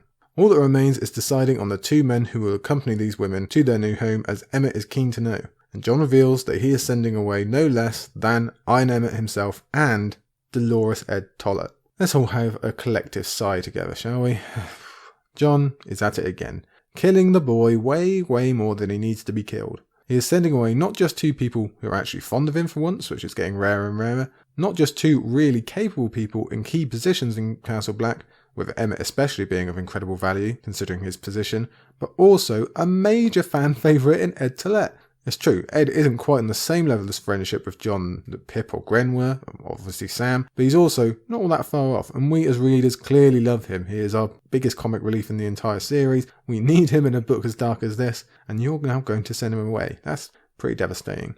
We knew the books were going to get darker and worse, George, but you're really going to make us go through this coming winter without Ed's jokes and wit? Surely, even you are not so cruel as that. But apparently, he is. One of our secret favourite parts of the series is being taken away when we need him most. So, sucks for us, but sucks for Jon as well, more importantly. In one of his recent chapters, we discussed this approach to kill the boy and his insistence to send away his best and closest, and how he's really gone way overboard. And now he's at it again, stripping away his own armour and support network until he's ultimately left completely vulnerable at the end of the book. His logic is sound, to be fair. He does need to move the wildlings, he does need to garrison the castles, and he does trust Emmett and Ed to remain honourable, for the most part anyway, and get the job done. But does he have to choose two of his biggest supporters and most useful men? This is solving a problem, it's true, but it's going to create other problems back at Castle Black, even before things get hairy at the end. He's already fought upon his own unpopularity and those who oppose him.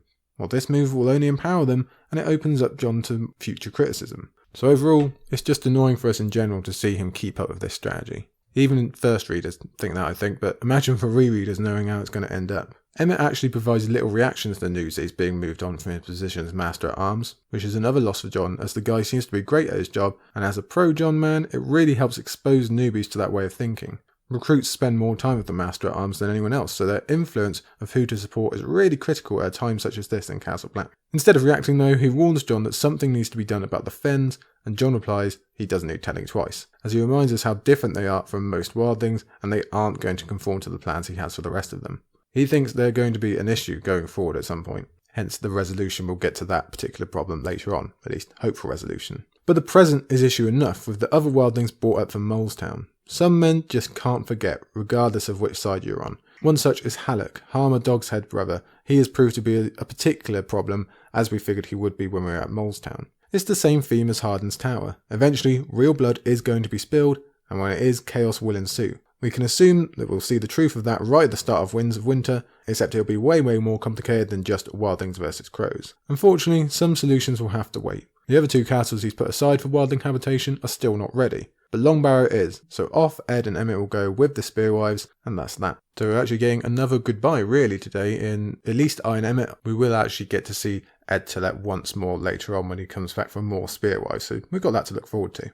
Jon finishes up this section of the chapter wondering if he would have been better off just letting Stannis take all the wildlings, even if we know his original logic given to the king was spot on and that would have just been a net negative for everybody. It's all confusing though, it all requires a lot of self-confidence and faith, and sometimes Jon falters on that, but we still see his strength in command when it comes down to it. He's still an amazing leader of men, as we're about to be reminded of. I know nothing, Ygritte, he thought, and perhaps I never will. He just needs some self-confidence, Jon, that's all. As we progress, Jon shares that he is basically walking ghost even in a waking state now. He shares his senses even without inhabiting his body, which to be fair is something we've not even really seen from Bran. Perhaps it's an age thing, maybe Robb and Greywind were the same, which allowed them to be so devastating together. In this case, Jon uses the connection to smell his returning scout, Tom Barleycorn, which is a good name, who reports that there are wildlings in the grove they're headed to. So our hackles go up as readers. We know the dangers of wildlings, we've just seen what the Weeper can do, and we're prepared for a battle until Tom expands on the details. This band of wildlings is just 9 strong, and most of them are women, and some might already be dead. So this is closer to the parties we saw earlier on in Varamir or Bran 1, but with one key difference. These guys have a giant, which is as big of a wildcard as you can get unless you want to visit Slaver's Bay, so our attention is raised again. Is this going to all go off here? We've seen giants in battle, but we've never really been up face to face with one while fighting, so that possibility is now racing through our mind as well. How does Jon's 17 men stack up against a single giant? Are those good odds or are they bad? We don't really know. Jon believes the risk is worth it, and not because he wants to score an easy win and kill everyone, but because he wants to help both these people and boost the Night's Watch at the same time. If the wildlings are still alive, it may be we can bring them in, and if they are dead, well, a corpse or two could be of use. So living wildlings will get to keep on living if he can get them to Castle Black. He gets to add some more bodies to his cause, which is a pretty rare occurrence, and he gets to make sure that others don't add more recruits, or the Weeper for that matter. So it's win all round, isn't it? But clearly we're more interested in the second sentence, in Jon believing there might even be some use in studying corpses. Perhaps he can see how the power of the others takes them, or can experiment should they become reanimated. Jon is proving himself unique once more here. He has the forethought to actually try and eventually learn about the enemy, whether that's discovering a weakness or an avenue for negotiation or what. He has such a smarter head on his shoulders than any of his peers, who would likely just deny the problem outright or just want to swing their biggest sword at it. Jon knows if he has any chance of winning and protecting mankind, then he needs information. His side is sorely lacking in that department, and he's willing to take a risk to get it. So Jon makes his choice. He lowers his 17 down to 15, making 2 of them keep the horses, but he also keeps the recruits in the mix to give them some much needed experience, and he sets out his plan of a crescent attack, once more showing himself off as the leader we know him to be. He has the plan, he has the little details, he knows how to lead, by example, pure and simple. And sure, this is pretty damn small scale really, even though it's the most action he's going to get in the whole book. And we'll find out they're actually going to go against an enemy that can't hope to defend against them, but this is still, again, pretty much the most active thing that Jon actually gets to do in Dance of Dragons, so we still get a little thrill of him drawing Longclaw, giving the nod to his men, and the crescent plan going off without a hitch, as he runs in with the white shadow at his side. It's a cool image, and it's just great to see how the men obey him completely, so I look forward to more of such in the future.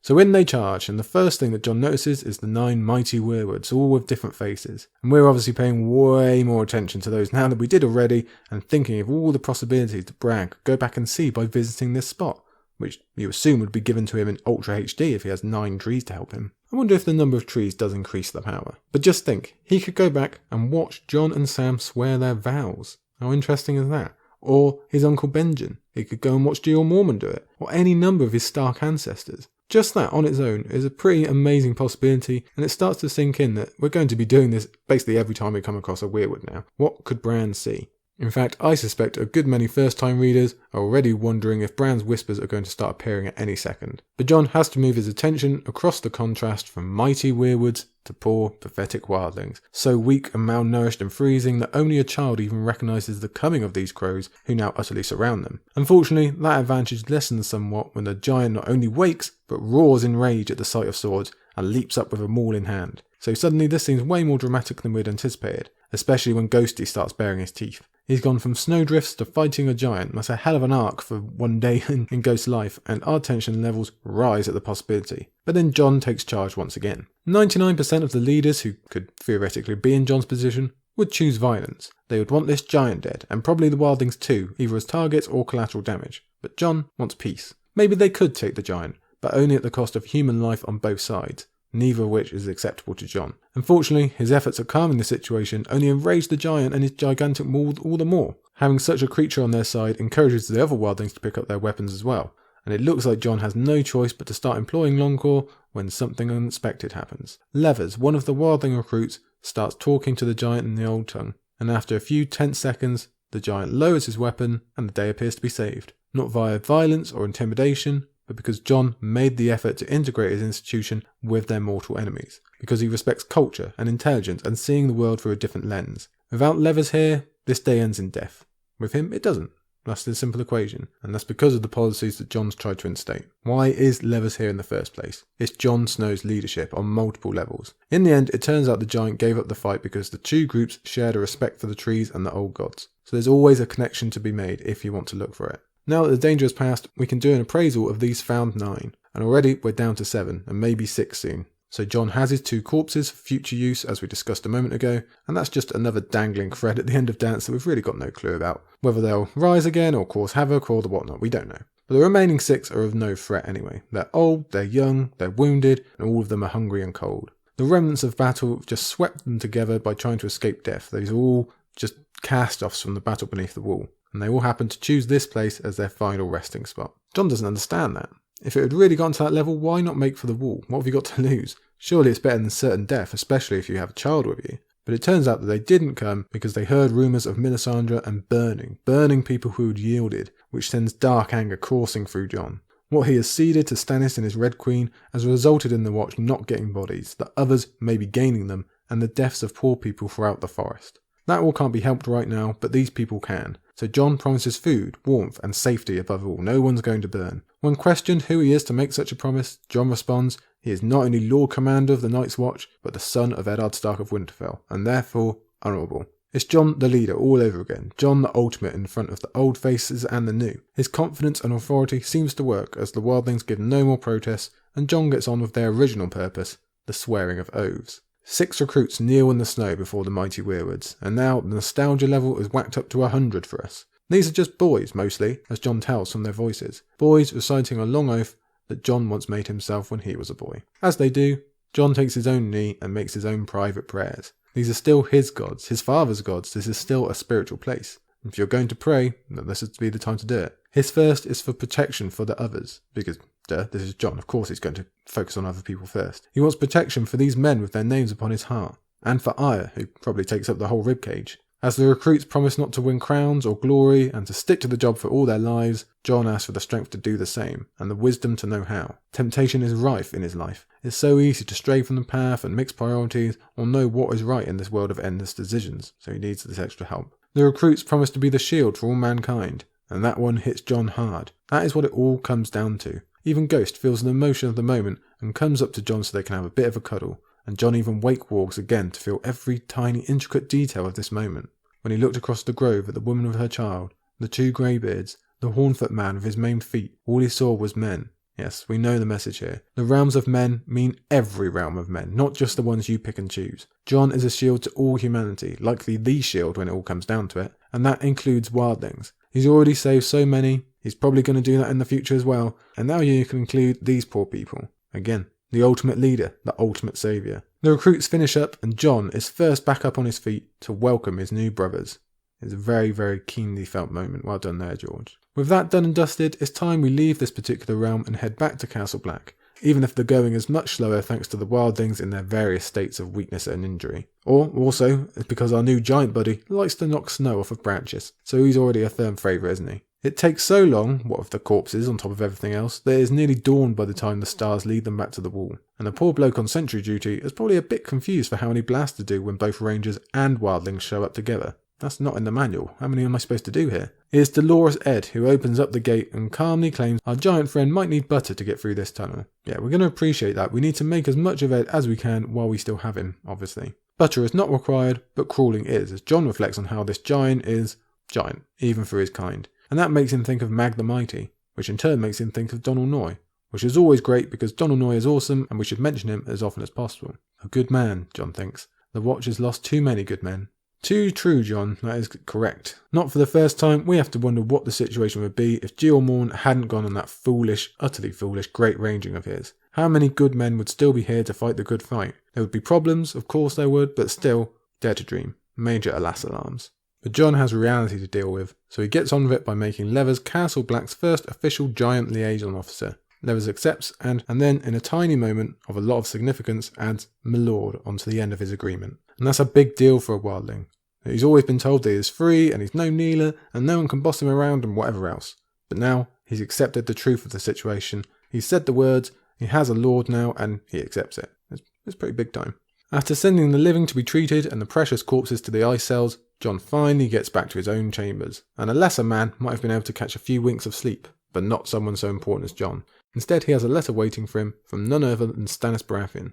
So many important letters in this book, isn't there? Some of the letter is stuff that we know, but Jon didn't, like the success of the mountain clans. But there are also new details that both of us were unaware of, such as the fact that Alysanne Mormont of Bear Island joined her warriors to his to defeat Asha and her Ironborn. Obviously, we didn't have those specific details in The Wayward Bride, but combined with what we did see there, it makes complete sense. Unfortunately, there is no specific word on Asha herself, and we're left to wonder. Captives, knights, notable warriors, and those of high birth are all to be taken captive, the letter says. Well, Asha hits 3 of those 4 marks, but still isn't specified, and neither are Triss or Carl, obviously. Now, Triss should be fine as someone of high birth, so really we've just got to cross our fingers that Carl fought well enough to be notable. For the rest of the crews that Asha loves so much, only death awaits, and we can imagine how badly that's going to affect her later.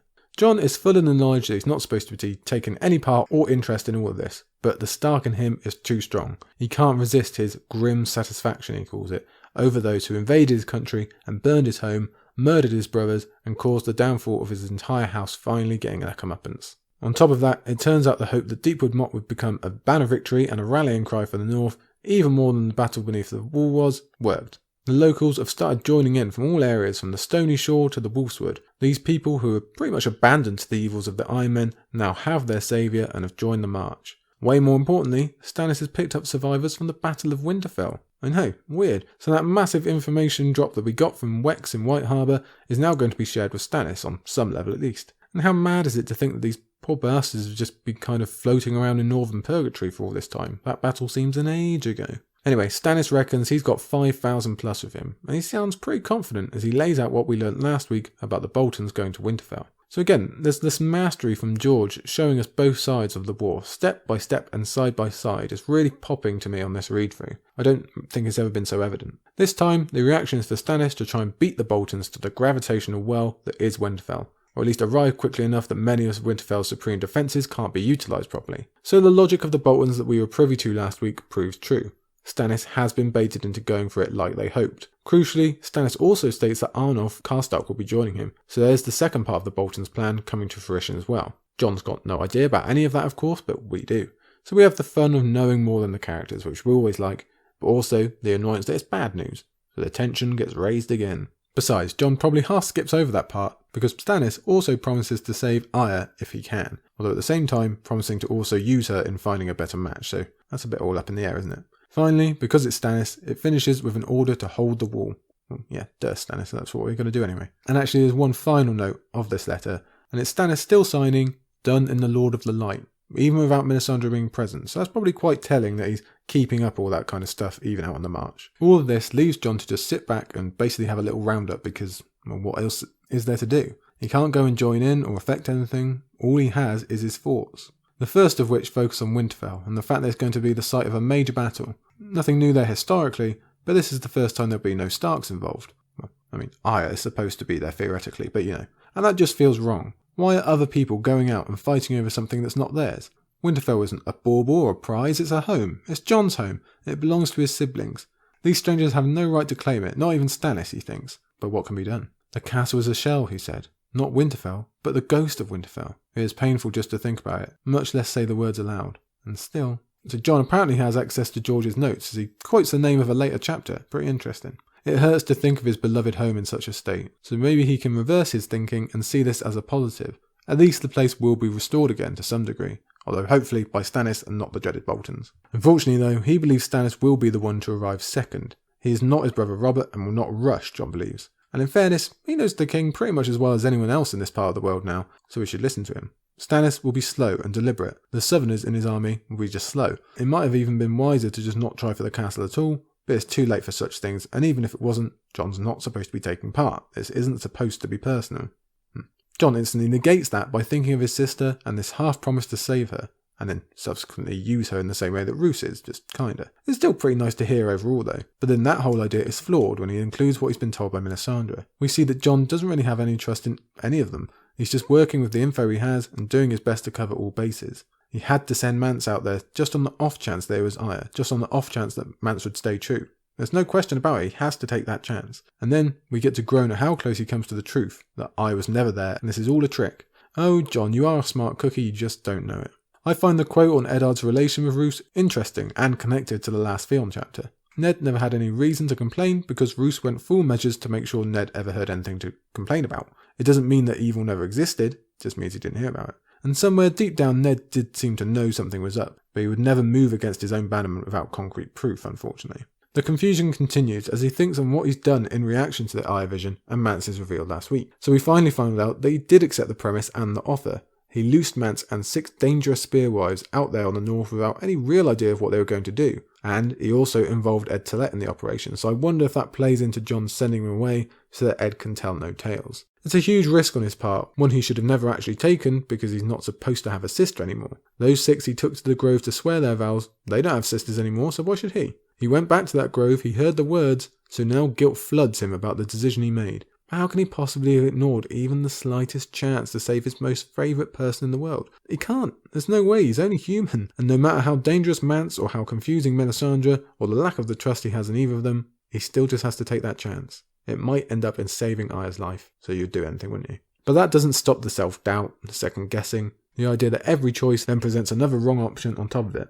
It's a shame to end the chapter this way after the success of saving wildling lives without a drop of blood being spilled, along with getting 6 new recruits, including 2 more wildlings, all signed up with their oaths. It should be a better day, but the problems just keep mounting. He has enough of them here on the wall, yet finds himself obsessed with the ones down south that he's supposed to not care about. He just can't help it. So he doubts that as well, and around the circle goes until we see a figure very, very similar to Daenerys. We'll see that in her chapter in a second. Someone who keeps slipping on what is supposed to be a priority, someone who can't give an answer without raising 2 more questions in its place, and someone struggling to remember the good they are doing and the wins that they do have. Which is a shame. That annoys us, it gets onto our heart. Still, it is a good chapter overall, it's enjoyable.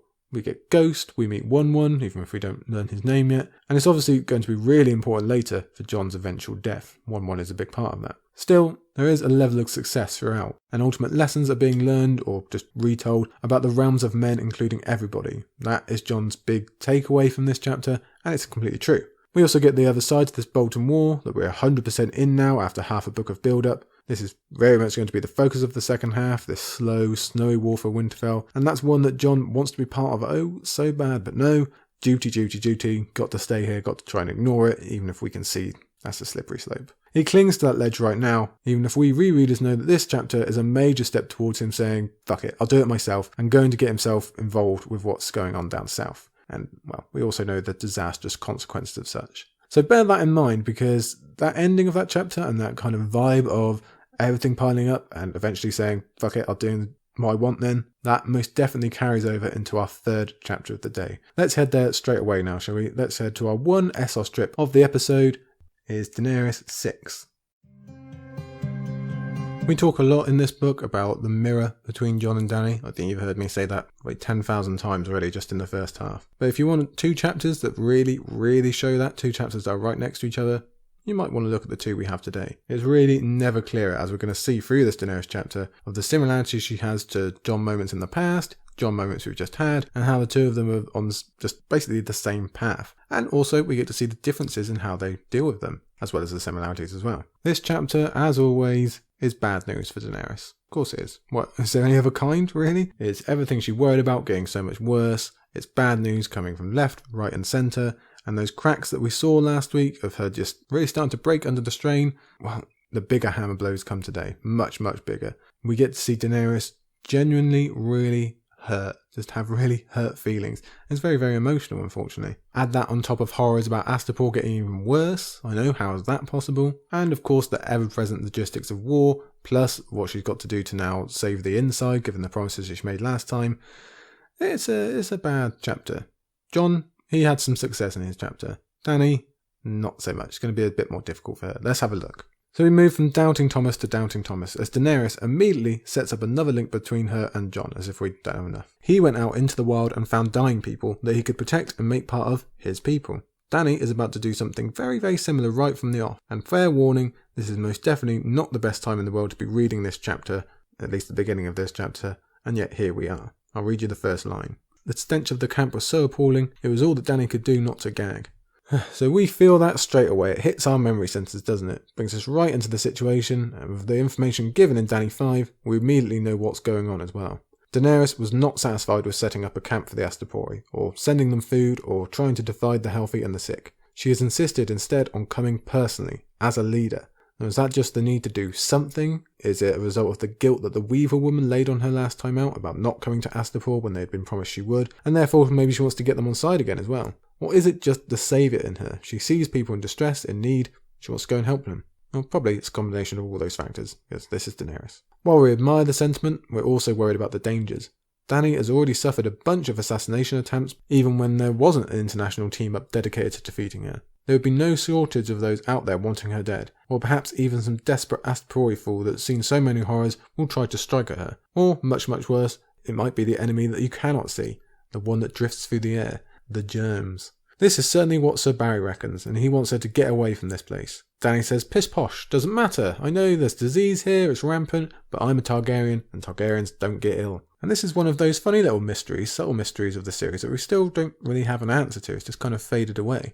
It's yet another reason why Targaryens historically believe themselves simply better than everyone else, because they seem to have this ability that no one else did. There's a lot of theories on why that is, or whether it's even true. I don't think there's any historical record that goes against it. I don't think we get anything like that in Fire and Blood, I'd have to recheck. And Dany herself says she's never been ill, so in theory that's going to protect her from germs, as they happen to be walking through a whole bunch right now. Now the counter argument to that is, some people think Dany's last chapter, when she's out on the Dothraki Sea, shows that she is actually ill, that she has caught the bloody flux. But then there's other theories that say it's different, so who knows, but the possibility is there. Either way, when we're looking at right now, sure, it's great to have so much confidence, but we don't actually have any evidence, do we? Maybe Targaryens don't get the common cold, but does that protection work against something as strong as the bloody flux? Or maybe that ability died out in the Targaryens and Dany's just been lucky so far. We don't know, and neither does Barry, so he'd much rather get her away. Besides, let's think about this logically. That's all very well and good for you, isn't it, Dany? Maybe you are immune, but what about all the non-Targaryen people you're dragging through this diseased camp with you? The old man, right beside you, for instance. What if you carry it back into the city with you as an asymptomatic carrier? Let's just have a little bit of consideration, shall we? I think we all know we consider these factors a lot more given our current situation. Dany, be smart about it, please. Barry insists that the bloody flux is the bane of any army in history, which makes it weird that we basically never hear the term through the first 4 books, despite the fact we've seen our fair share of armies. The only true mention of bloody flux developing anywhere is actually in King's Landing, and in Dany's own army when she originally took Meereen. So who knows what he's really on about? Come on, Barry, get it together. Anyway, he says, let's get on with the food distribution, and we realise that this is soon going to look really similar to Jon's trip to Molestown, just to keep the mirror between our 2 main characters nice and shiny. So we've got similarities to the Jon chapter we've just had, and one they had ages ago. And you see what I mean? We're hitting on multiple points in this mirror. But Dany isn't listening. She's here, so are the people, and we know what tends to happen in these situations. She can't help herself. So Dany spurs her beloved Silver and rides through the people with her various blood risers and protectors flanking her.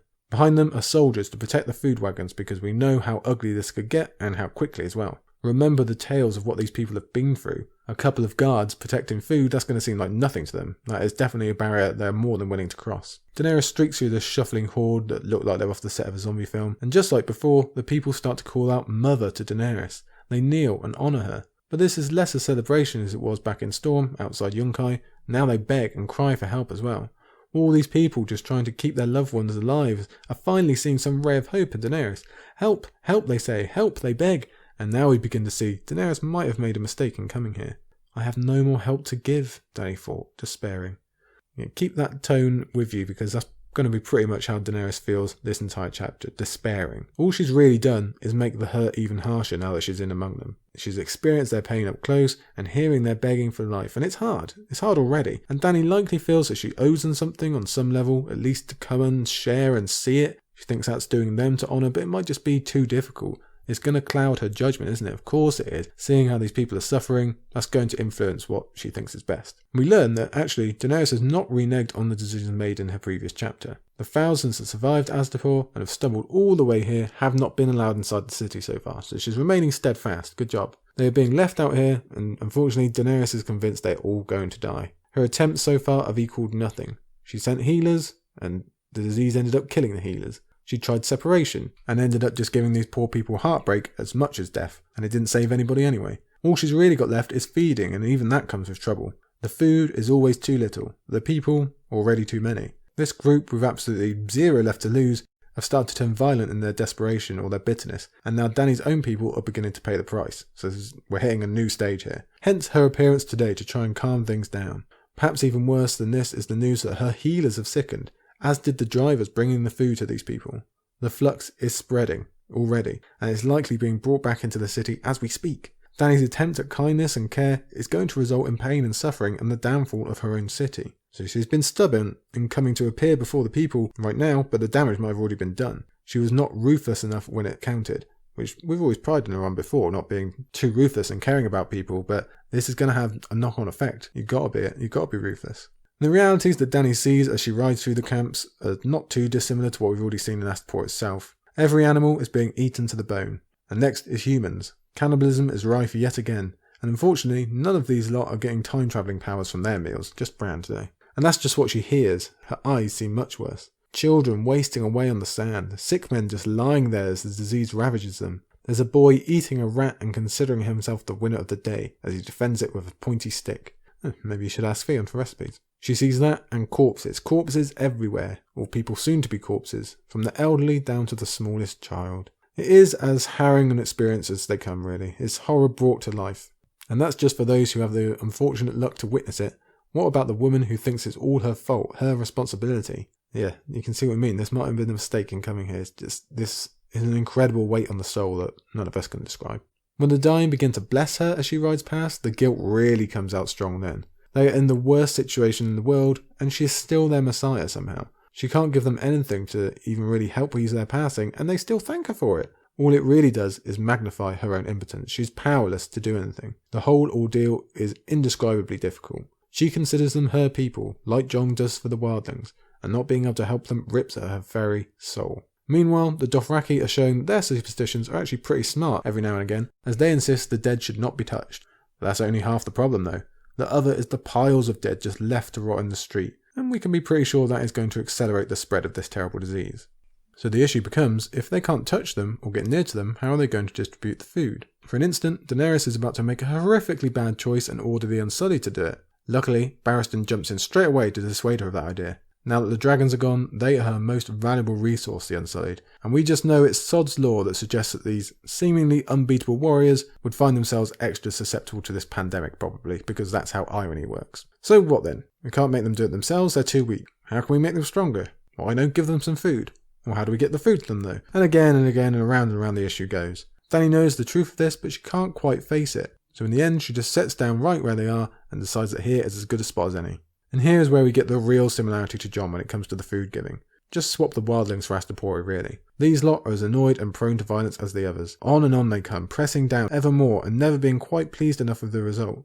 Again, Dany already knows the truth, but she can't help but ask Barristan if there is no more food they can spare. Please, please, please. Indeed, there is more food, but it's reserved for the soldiers that will soon be needed to fight for her, whether in a siege or open warfare. We cannot take away the food set aside for them, or the entire thing is going to crumble, and it's crucial that Daenerys remembers this, Barristan says. Jon proved himself the ultimate leader back in his feeding moment, and Dany doesn't have quite the same opportunity, but she can at least keep the structure of her side together right now, but it will require the ruthlessness that she's not yet displayed, which is difficult. She and Barristan argue again over whether siege or the field is the best option, and neither have changed their minds since last time out, but only one of them is in charge. And again, she drifts into this idea of sharing the food, and again, Barristan has to be the harsh one of his truths. He's really actually showing his value here, to be fair. If he doesn't constantly rebuff Dany's well-intentioned ideas, then soon both the Astapori and Myronese will be dead.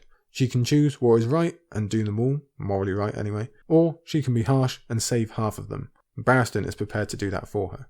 Unfortunately, Dany keeps up with needing to do something. She can't just sit here and watch, she cannot. And I must say, she's being a little bit too much of a slave to her own pride and ego here. The need to do something and the need to make herself feel a little bit better or just alleviate some of the guilt is outweighing the need for smarts and logistics. Now she compounds herself by ordering that 50 Unsullied be brought to her and declares at the very least she will not have children eating corpses. So despite Barristan's best attempts, Daenerys gets up, walks past her guards and straight towards an ailing man suffering at the mercy of the flux. Despite frightened outcries and amazement from the onlookers and obvious dangers that surround her, Dany bends down and cleans this poor man before getting on with burning the dead herself. And soon enough they're all doing it, pulled in by either shame or pride in their queen. Even the superstitious Dothraki are stacking up the corpses or helping to wash the living. Soon enough the Unsullied are there helping out as well, and the job does get done, in fairness to her. So this is her great moment of leadership to match Jon's big speech. It's leading by example again, it's doing something that no one expected and really just stops and makes them think. So it's pretty big, it's important, especially to these Astapori. It shows off everything that is wonderful about Daenerys, why she is so special and why so many buy into her concept. It's an incredible act of kindness and humanisation, and it's the ultimate motherly act, isn't it? But it is still bloody dangerous. If all these men that she's brought into this get infected, if she brings it back into her own camps, the effects will be devastating. At least the Unsullied are determined to bathe, but who knows if that helps. I suppose it's better than no defence at all, isn't it? Back at her pyramid in the next part of the chapter, Dany mistakenly thinks she has the time to have a moment of relaxation to wash herself, listen to the gossip of her handmaidens about Rhaenyra's maturation, maybe some time with Missandei to assure the little girl that the Astapori are not really scratching through the walls, although it does make you think someone might be pulling a Varys somewhere. But it all turns out to be a bubble ripe for bursting, as Dany is reminded she actually has another appointment, as always, of course you do. This time it is Resnack and Galaza, and later Hizdar, all come to discuss wedding prep. Oh yeah, we'd forgot about that, hadn't we? We'd been distracted by these awful Astapori. Daenerys agreed to marry Hizdar Zodrak. Our hearts sink. She did go through with it in the end. This is going to happen, and it's going to suck. Although first-timers, maybe they still hold out hope for Quentyn turning up at the last moment, giving Daenerys another option and her going with that instead. For rereaders, well, we know the truth. Back in the first meeting with Galaza and in Dany's early chapters, we spoke about how the Myronese would wear down on Dany bit by bit. They'd push and push, inch by inch, until she's completely backed into a corner. And now we're actually here to see the truth of that in the wedding phase of the book that is kicking all of that into overdrive. The floppy ears have grown to the largest and heaviest yet. It begins simple as you like. Dany has to wear the hated and the stupid tokar just to keep them happy in this meeting. But then the demands for the wedding start coming. None of them are overly large, but each just chip away at Dany's pride and station and influence. We can see very, very clearly through the examples given here that these traditions are designed to shift the power and respect from a woman onto her potential husband. It might be, even likely it is, time-honoured and part of their culture and whatever else, but that doesn't mean it isn't stupid, and doesn't mean they aren't taking particular pleasure in lowering down Dany onto a level more equal with Hizdar when she's so clearly miles above him. The first request, quote-unquote, is that Dany presents herself naked to Hizdar's mothers and sisters. The official purpose is to examine her fertility, but we can also detect the same vibes that we'll get in Cersei's famous chapter later on down the road of stripping a queen down until she is the same as everyone else. As how you lower the respect, you break down the barrier, make someone not as important, and you can take advantage of that. Either result is not something Daenerys wants to care about, even if there is some promise of some cake afterwards. Luckily she fights back. The war may be beating her down, and these people may be damn annoying, but Dany hasn't completely lost her fire yet, thank God. Her body was good enough for Khal Drogo, she says, who was twice the man that Hizdar is, so it should be good enough for everybody else. She throws back the examination and the cake in their faces, making us oh so proud, and then does the same with having to wash Hizdar's feet. Again, it's pretty self-explanatory. It is a ritual designed to show how women must be subservient. Resnack comes right out and says it. It is to show Dany is Hizdar's handmaid. Oh dear, frustrating for us, isn't it?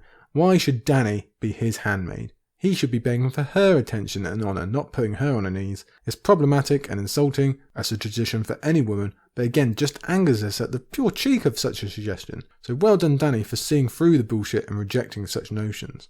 That one is left unaddressed for now as we move on to what Dany must wear on her big day. Surprise surprise is yet another tokar, this one covered in pearls to symbolise fertility. Boy, the guys really are piling on the problematic here, aren't they? The signal in this one seems to be, hello, this is our heir maker, Daenerys. She's here for one thing and one thing only, making babies. That is her entire worth, and any other aspect of her doesn't really matter. She's just a conduit to give Hizdar what he wants.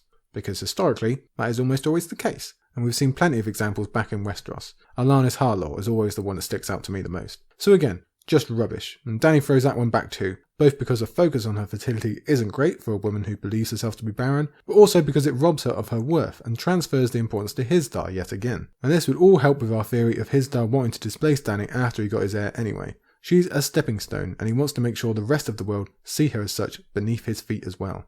Exasperated, Daenerys tries to float the idea that maybe they should wed in the Westerosi style, seeing as that's where she's from and this is her wedding as much as it is Hizdar's, or even more so given that this is her city. But now it's Galaza's turn to put her foot down. Anything less than a proper Myronese wedding would not count in the city's eyes, she says, and you might as well not bother at all. And tempting as that might be, it doesn't solve any of her problems, and to be fair, this seems to be the most genuine part of the conversation. If Dany wants to get the city on side, then doing a wedding in their style is going to be far more useful than a bunch of stuff that means nothing to them, even if it is annoying that Dany has to come round to wanting to be part of Hizdar's world rather than the reverse. But the playing board is tipped in his favour. We're on his turf, and it's Meereen that Dany is trying to win. The difficulty is making sure that it's you who wins when this is done, and not just Hizdar with you as an afterthought. So it's annoying, but it's logical. Still, when Galaza mentions that it is a requirement that the marriage take place in the Temple of the Graces, and that all of Meereen's nobility bear witness, the words of Daario Naharis come back to Daenerys. Get the heads of all the noble houses out of their pyramids on some pretext, Daario had said. The dragon's words are fire and blood. Oh, it is tempting, we gotta admit, it is damn tempting. Especially when they are making all these demands to try and push Dany lower and lower. The tension is definitely bubbling away here. George is stringing us all along, wondering if Dany will eventually snap and initiate something not too dissimilar from the Red Wedding. And then we've got to think, well, how would we react to such a crime through Daenerys' eyes? We don't know. But for now, at least, Dany retains her soul and turns down such a possibility. Instead, she meets in the middle. She'll do it in their temple, she'll wear the stupid dress, but you can get lost with the other stuff. And in fairness, that's the stuff we really want to get rid of, so it's probably the best deal we could hope for. But even after agreeing with what they want, it's still not enough. There's always one more addendum, there's always something in the small print of these people. In this case, it's the reopening of the slave pits as a wedding gift to Daria and another symbol of her love to Meereen. You could easily frame it as her bowing to Meereen though, or even Hizdahr himself. It's all power games, it always is, however small. And in this paragraph, we see that Dany is just tired. This is a war of attrition basically, and it's getting to her, and she can't be bothered with all these mini fights, especially when it seems she's never going to win anyway. So she relents, but is again smart enough to do it in her own style by saying she'll allow it, but it'll be Hizdahr's reopening officially, not hers. And that's pretty savvy. It saves her from her own guilt, to some level. It saves her from publicly going back on her own decree, and therefore showing that Hizdahr has power over her. It's not perfect, but it's again the best she can hope for in the situation, so well done Dany. Her last command is that if you want this feet washing thing, then fine. But Hizdahr has to do it to her first. And it's games within games. Well, let's see how he reacts to that, shall we? And wouldn't you know, as soon as this suggestion is put to Hizdahr, suddenly these are old silly traditions that we need to get rid of. Aha, what tosh they're talking about. No, I'm not washing your feet. So we see that he knows the exact message that this sends out and he wants no part of it. And we're even more happy that Dany never agreed to such. Still, Hizdahr says he will do it if that's what's required, but probably only because he knows Dany's not actually going to ask for that. He still has something else that she wants and he can apparently provide. Peace. That's the point of all this. Remember that at the end of last chapter, this is why she's agreed to this kind of thing. Dany has already heard what Meereen is going to cost her to solve the inside problem. Okay, now tell me about the outside. Hence, Hizdahr delivers the terms from the Yunkai. The first cost is money. Well, that's fine. Dany's got no issue with that, but senses that maybe it's not going to be that easy. And she's right. The second term is that slavery will resume in Yunkai and eventually Astapor when it's rebuilt, and that Dany will not interfere with either. Now that's a blow. It's the restoration of everything she tore down, the return of grand evil in this part of the world, and the subsequent suffering of untold millions through the coming centuries. The great change that she gave so many people has already been undone. It's tough, but in fairness, Daenerys does not balk on this. She says these things were essentially already happening, and Dany didn't interfere then, although she might have if circumstances allowed it. Her focus has to be on those that she has saved, and the city she does have, and her overall mission. She'd like to take on more and save everybody if she could, but at least she can be a mother to those that she's already saved. So this isn't a problem for her. So why then do the Yunkai not trust the bargain being upheld? It turns out it comes back to consequences and old grudges still being nursed, and the resurfacing of old plot lines that we've talked about before. Burning the envoy of Yunkai back in the day seemed cool at the time, because it was, but the Yunkish pride is still wounded and they use this breach of the rules as a path to squeeze a little bit more from her. It's gamesmanship basically. It's all part of the political game, and don't ever think that sexism isn't built into it. It still burns these men that they were defeated by a woman, that a woman has caused all these problems. In their minds, nothing could be worse. So they seek to lower her back down as much as possible, make her subservient to men, there's that word again, and basically remove her from power or having to deal with her. They're saying, we don't want you as top dog. We're not going to recognise you as leader of anything. Get yourself a husband and then maybe we can talk. That's basically it. So if that doesn't annoy you, you need to look at yourself. Because the final requirement is marriage to Hizdahr. So this is where we all put on our frowny faces and get our suspicion sticks out. It all fits just a little bit too neatly, doesn't it? I don't think many of us are against the idea that Hizdahr is clearly working with Meereen to make sure that both of these parties get what they want out of it, while Dany does not. I don't think many of us are against the idea that Hizdahr is working with Yunkai to make sure that both of those parties get what they want, and Dany does not. Hizdahr will supply Yunkai with removing Dany from her position of power and replacing her with someone willing to play their game. The Yunkai essentially supply Hizdahr with the means to secure his throne. Together, they will press Dany down into that stepping stone position. Hizdahr crosses into kingdomship, Yunkai crosses into the slave trade once again, and a position of personal pride. Their ego gets healed a bit. How does Dany react though? Well, there's a quote. Dany filled his wine cup again, wanting nothing so much as to pour the flagon over his head and drown his complacent smile. Yes, she knows she has been trapped, and she's well aware. These two have teamed up to manipulate her and get what they want while allowing no other options for her personally. Is this or war both inside and out? That is the only two options. In classic George style, there is an interruption just as the hammer is about to strike. And before Dany can reply, Sir Barristan enters with news both of the enemy being on the march and also the return of Daario Naharis. And Barry knows the worth of both words, doesn't he? Our hatred for Hizdahr grows a little bit more when he's rude to Sir Barristan, but our love for the old knight in turn increases when he out and out just ignores Hizdahr. No one cares about you, mate, shut up. Daario is wounded, he hints, and that's all Dany needs to hear. She all but runs from the room. Hizdahr manages to keep his frozen smile on his face, even though we know how much this might irk him, especially when he was so close to the finish line. He all but disappears from Dany's mind for now. Daario is the only focus, especially when she meets him and sees blood. Luckily, his tale is one of casual heroics and bravery, spoken in such a way that it begins lighting Dany's inner fire. Her counsellors, who, are here as well, she forgets for a second, find the tale less amusing, and want to know what intel Daario can bring in from the field, rather than these stories of escapades. He brings the news of Astapor's fall and Yunkai's march, but everyone already knows that, so it offers us some further depths and details, as well as linking us back to Quentyn's storyline yet again, as he tells of sellswords swarming through the hills. On top of that, the Yunkai have even more strength than previously thought. With them are New Geese and Talos and Karth, all of them pushing their soldiers up the coast road that Dany herself once travelled. They have elephants, the Associ equivalent of cavalry in the Karthine camels, and their version of archers in Talosi slingers. This is a true army now, come to deal with death. And when they get here, they will work in unison for the blockade in the bay by taking up the far side of the city and blocking the Dothraki Sea. Meereen will be utterly trapped. So it's terrible news all round, like we're not used to that. Dany likely can't believe how the situation always turns out to be that little bit worse, and we're not even done yet. The next news is much worse in its own way, or at least more hurtful. First is that Daario was able to gain some turncloaks from the other side, given this aura of constant betrayal out there in the world of sellswords that Dany probably hates. He so casually mentions that he's gained a few Westerosi to his team, and though it means nothing to Dany, it sure pricks up our ears, for we know that the next part of Quentyn's mission has been successful, and he's that much closer to Daenerys, which is good, because hearing his proposal before she could accept Hizdahr's may well change all. Unfortunately, we have to leave that behind for the truly bad news.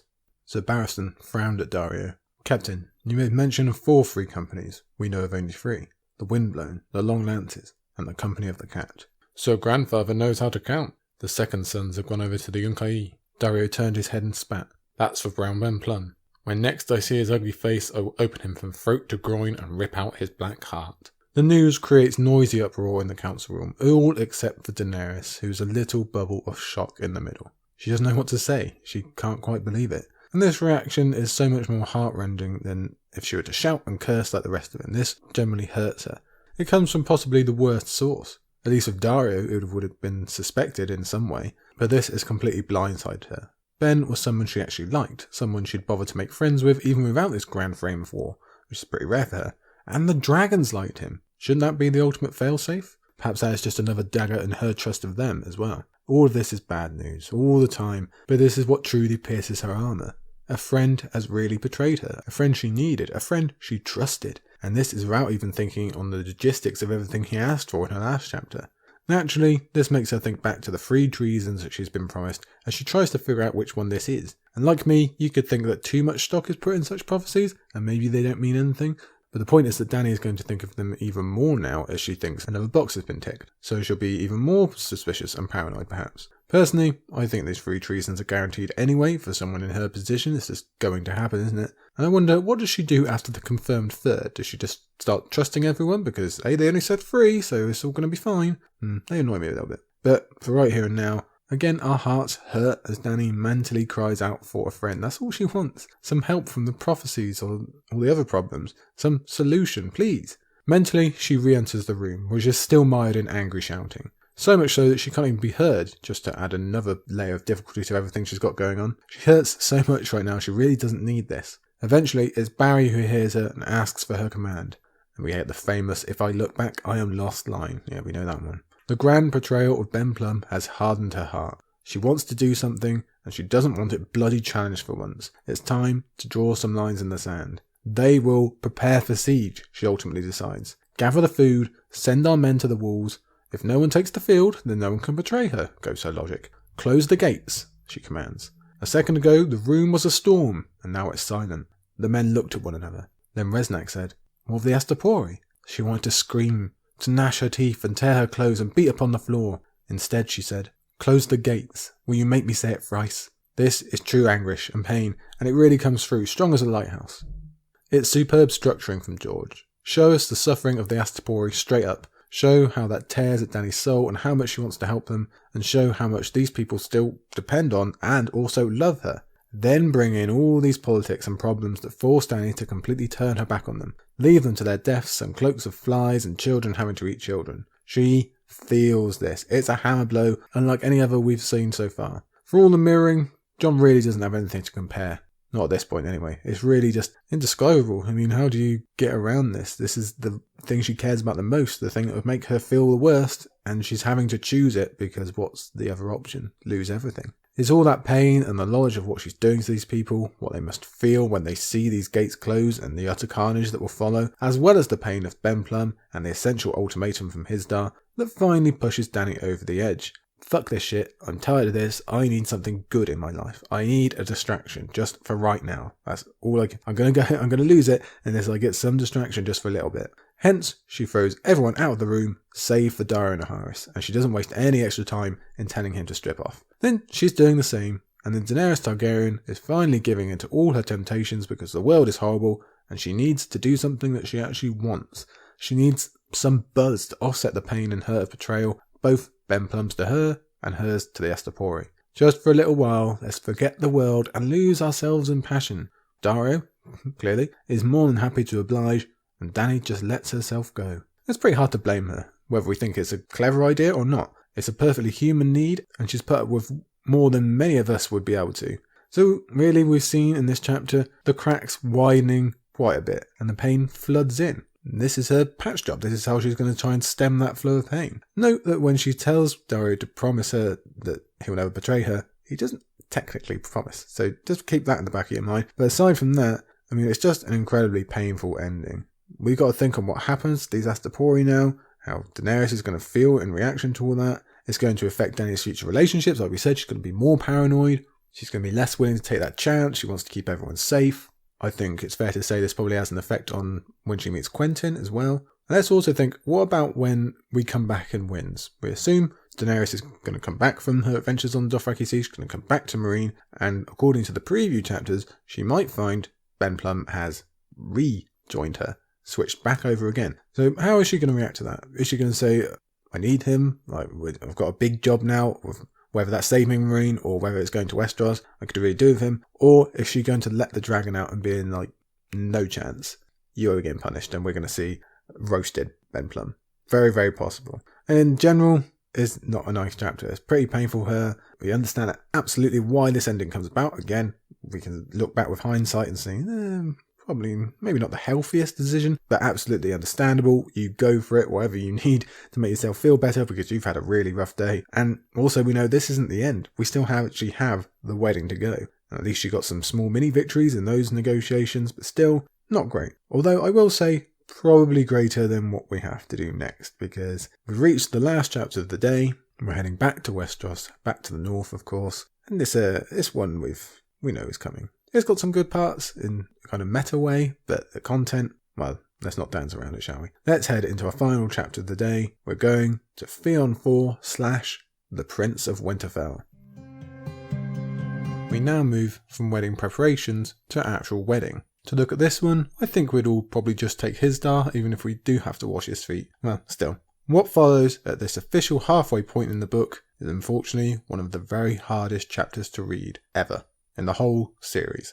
It is dark, about as dark as you can get. That's really not good enough a word. And it's an incredibly hard read for the majority of the chapter, which is a shame considering that our initial reaction is pure excitement. Because we're back at Winterfell, everybody.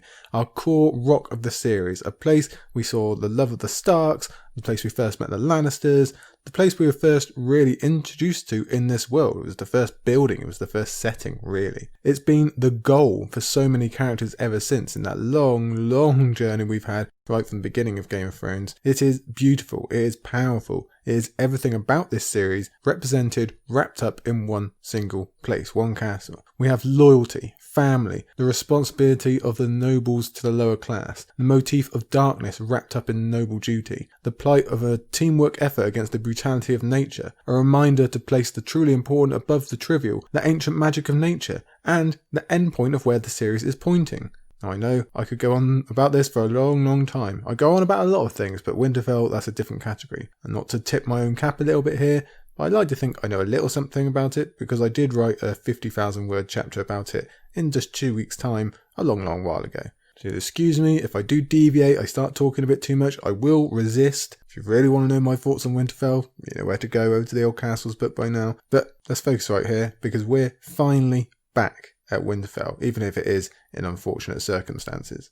The last time we were here was with Bran after its initial breaking, and since then it's been essentially abandoned, but as Bran thought when he left this place, it was too powerful to destroy, and it turns out he was right. It's only taken 2 books and here we are, back with Winterfell rising to prominence once again. And like I mentioned, it is important, very important for this march towards the series end. We've already got some of that vibe in the surrounding chapters of edging towards that focus on the north and the end, but this is a real tentpole moment in that movement. It's not just theoretical or thematical anymore. We are physically back where we started, and we know how critical it is to the Starks as a family at their own reunion, but also in terms of unifying the north, in protecting the people from winter as it always has, and probably in more ways than we can guess at for some otherworldly defense against the otherworldly weapons that threaten humanity.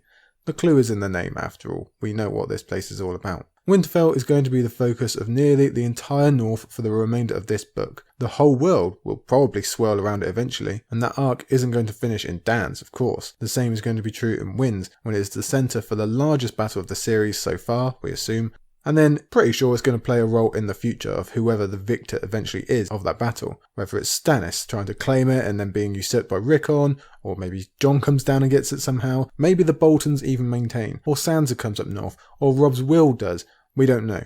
That's all to see, and if we're going to have a chapter about the possibilities of Winterfell, we'll be here all day. We actually do have stuff to talk about. And like I say, I went on about all those possibilities and a lot else, everything else I could ever think of about Winterfell in the Castles book, so I'm going to try not to do it now, because I seriously did speak about it a lot there, but right here and now, in the chapter, it's unfortunately such a double-edged sword. We finally get back to this place we've been dreaming of for so long, and George cruelly makes us do so amongst unimaginable evil and a bunch of bad guys, all alongside the largest crime of the series.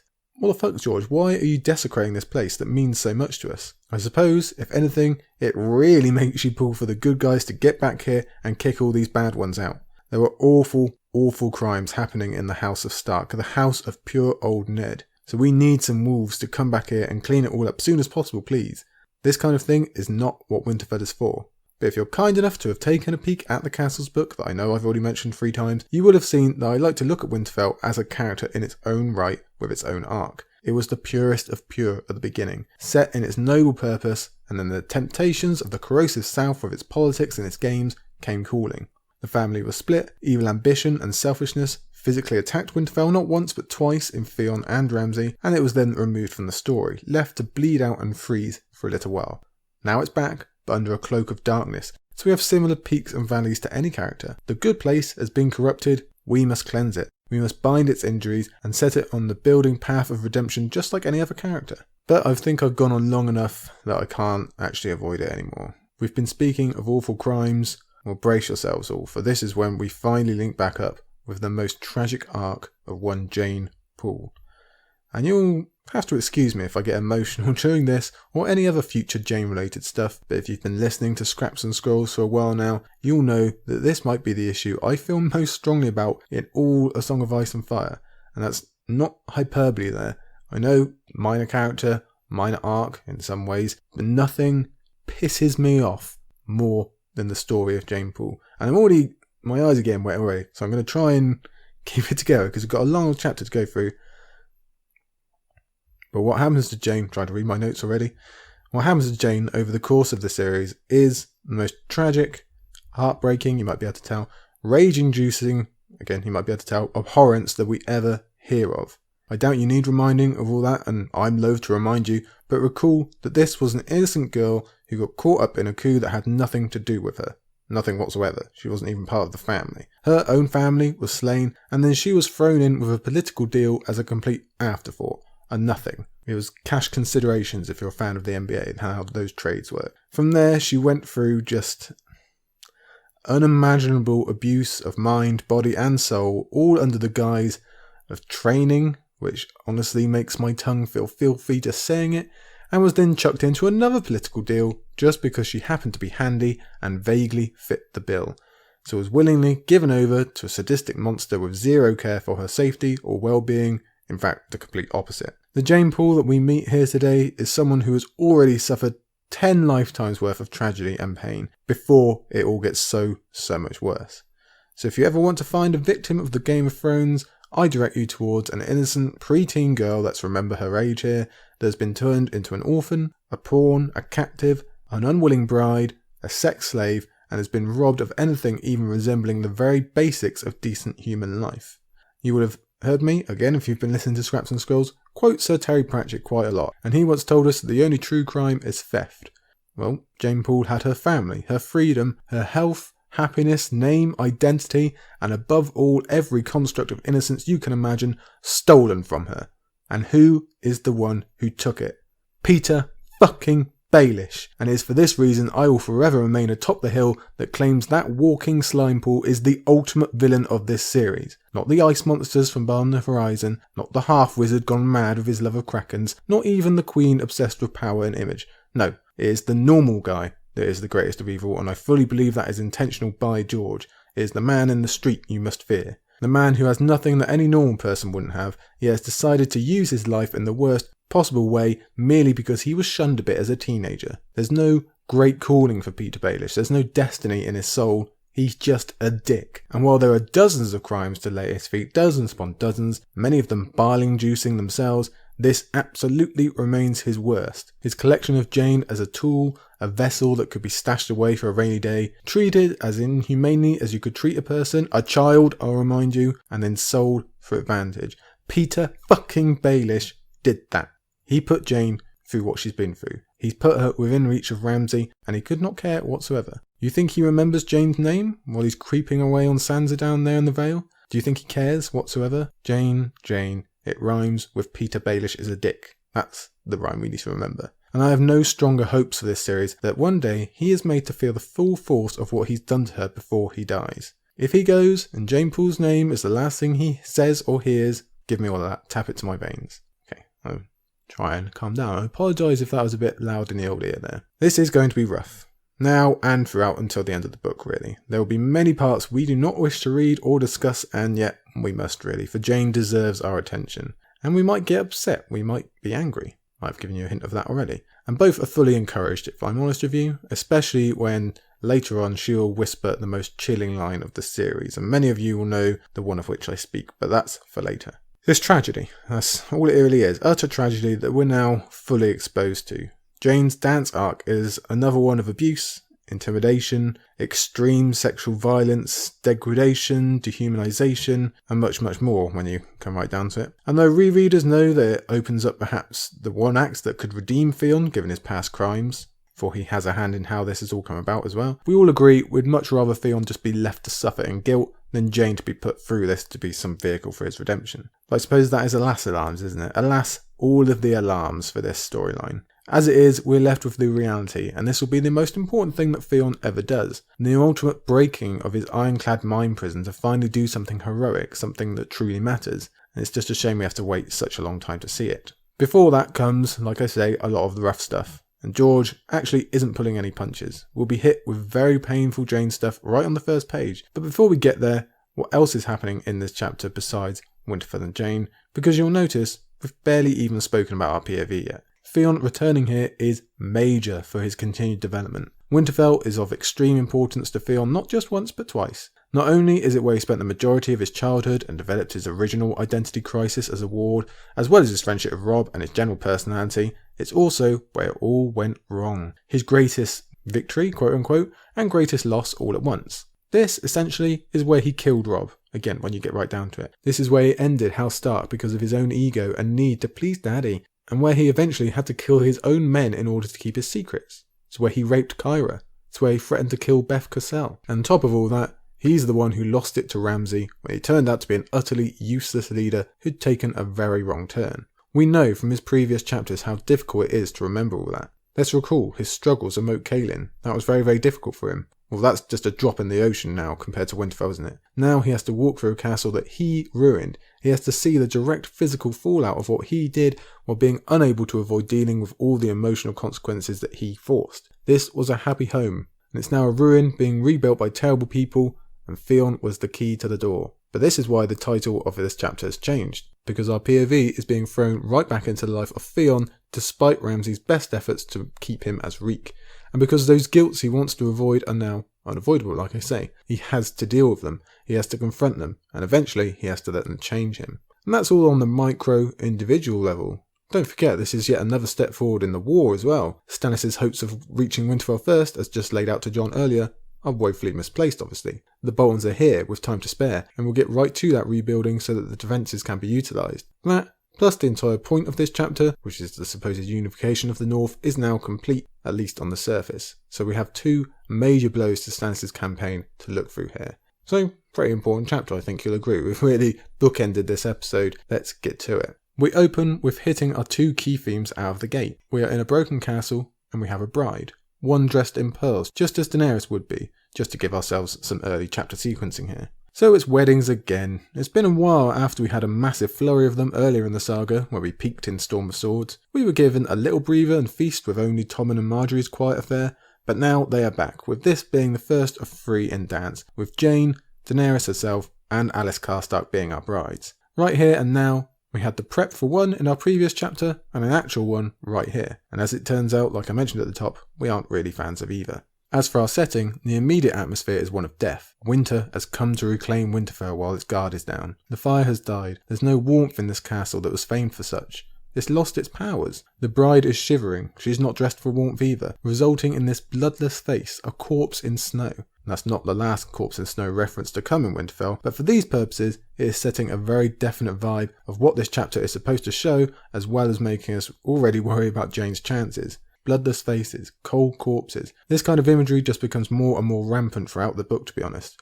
It's another subtle step towards the ultimate problem of the whites and the others. To be fair, we only need so much instruction in terms of atmosphere pertaining to weddings. We know how they usually end up in this world, but George chooses to give us another reminder by pointing out that the lute and pipes and drums are calling Theon and Jane here. It seems foreboding that they are picked out, especially when Catelyn focused on them so much at the Red Wedding.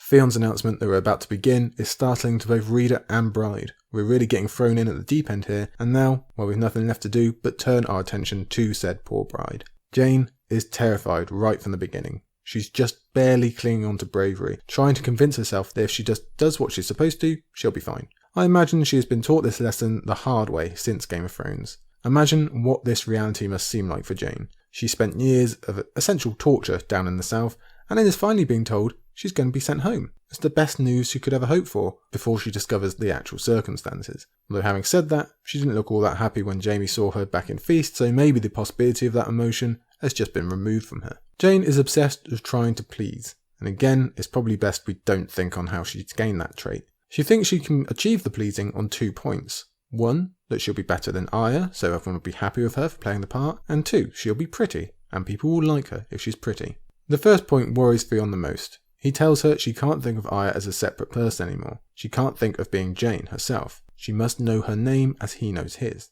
Her and Arya are one being, and she must tell herself that so that everyone else believes as well. This isn't a mask to put on, it's a soul to embrace. Theon not only has to live in his own mind prison, but now has to convince someone else to close the door on theirs. And that brings a whole new facet to his pain, and maybe in a way helps him get out of his own prison when he sees what it looks like from the outside. It all puts it in a new perspective for him. The second point is really just as worrying, not only because Jane has been taught to put 100% of her worth into her looks, which, to be fair, most Westerosi women are, but in a slightly different style, but because she's hoping it'll offer a layer of protection from Ramsay. She's obviously heard the stories, she knows what's up. So no, she's not a Sansa, but surely she's pretty enough to avoid a beating? Yeah, it's really hard to read such lines and such thinking about oneself, especially when we know it's only going to get so much worse. Thinking of such issues starts to unravel Jane pretty quickly. Theon's lie that she's pretty enough to please isn't convincing. She's already seen Ramsay's crazy eyes, and we know from her experience what a monster he looks like. And Theon, the evidence, is standing right in front of her. In fact, this is likely the catalyst for her. She knew Theon, she grew up around him. So to go from the image she knew of the smiling teenager to this crooked, white-haired, crippled man, well, the equation is, who did this to him? oh, it's the guy I'm about to marry. When she lays that accusation out, Theon's defense isn't strong enough and Jane's grip on bravery disappears completely. And we're 1 page in. Already, she's begging, pleading for any avenue of escape. If Theon can get her out, then she'll call him handsome. She'll be his wife. She'll sell her body to him. Anything. Again, it just floods us with pity and sadness that Jane has been taught to use her body this way and that she's terrified enough to do so. Then again, anything is better than Ramsay. I suppose that is true. So this is basically a direct challenge laid down to Theon here at the beginning. Will you step up and protect the weak as a true man would? Or will you remain an animal, a reek, and keep in line? For now, it's the latter, but it's a challenge that will remain in his mind and will be very much a continual thought throughout the chapter. Again, it's a new framing device. For a character whose whole deal was the challenge of identity even before he ever fell into Ramsay's hands, he's now having to deal with the exact same problem in someone else. How well can you mask and how much of the truth will out? He tries to push her further into this mind prison. Remember the new name, try to forget the old, even if your physical features do deny it, even if he's sure someone will remember. The truth is that plenty of people will remember. Things are just way too tense for it to actually be pointed out. Yet again, the Bolton alliance is a house of cards. So Jane tries her best, wearing that forced, frozen smile that is a dagger to our hearts. She is home, she's where she belongs, and yet she couldn't be more terrified. This was supposed to be our place of safety, and look what's become of it. Much of this chapter, like with Moat Cailin, is Theon having to deal with the change in a place that he knows so well. It's that split-screen memory again of the old next to the new and doing a comparison. We're going to see a lot more of it in a moment. There, that's where I played with Rob. Over there, that's where I flirted with whoever. But now there's a body there, and that place is burnt, or whatever it might be. Look what's become of it. Well, that's okay for Theon, but Jane is going to be doing the exact same thing, isn't she? Over there, that's where I giggled with Sansa. That's where my father would carry me on his shoulders, or whatever it might be. She's going through the exact same issue. When Theon opens the door, the majority of the candles go out. Winterfell has failed in its mission. The cold is winning, and the innocent will find no protection here.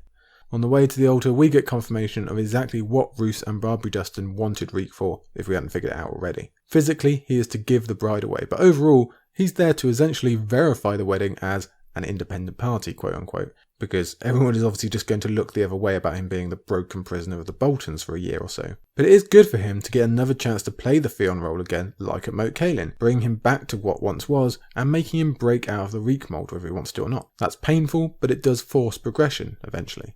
Especially since this particular role reminds him of his place in House Stark.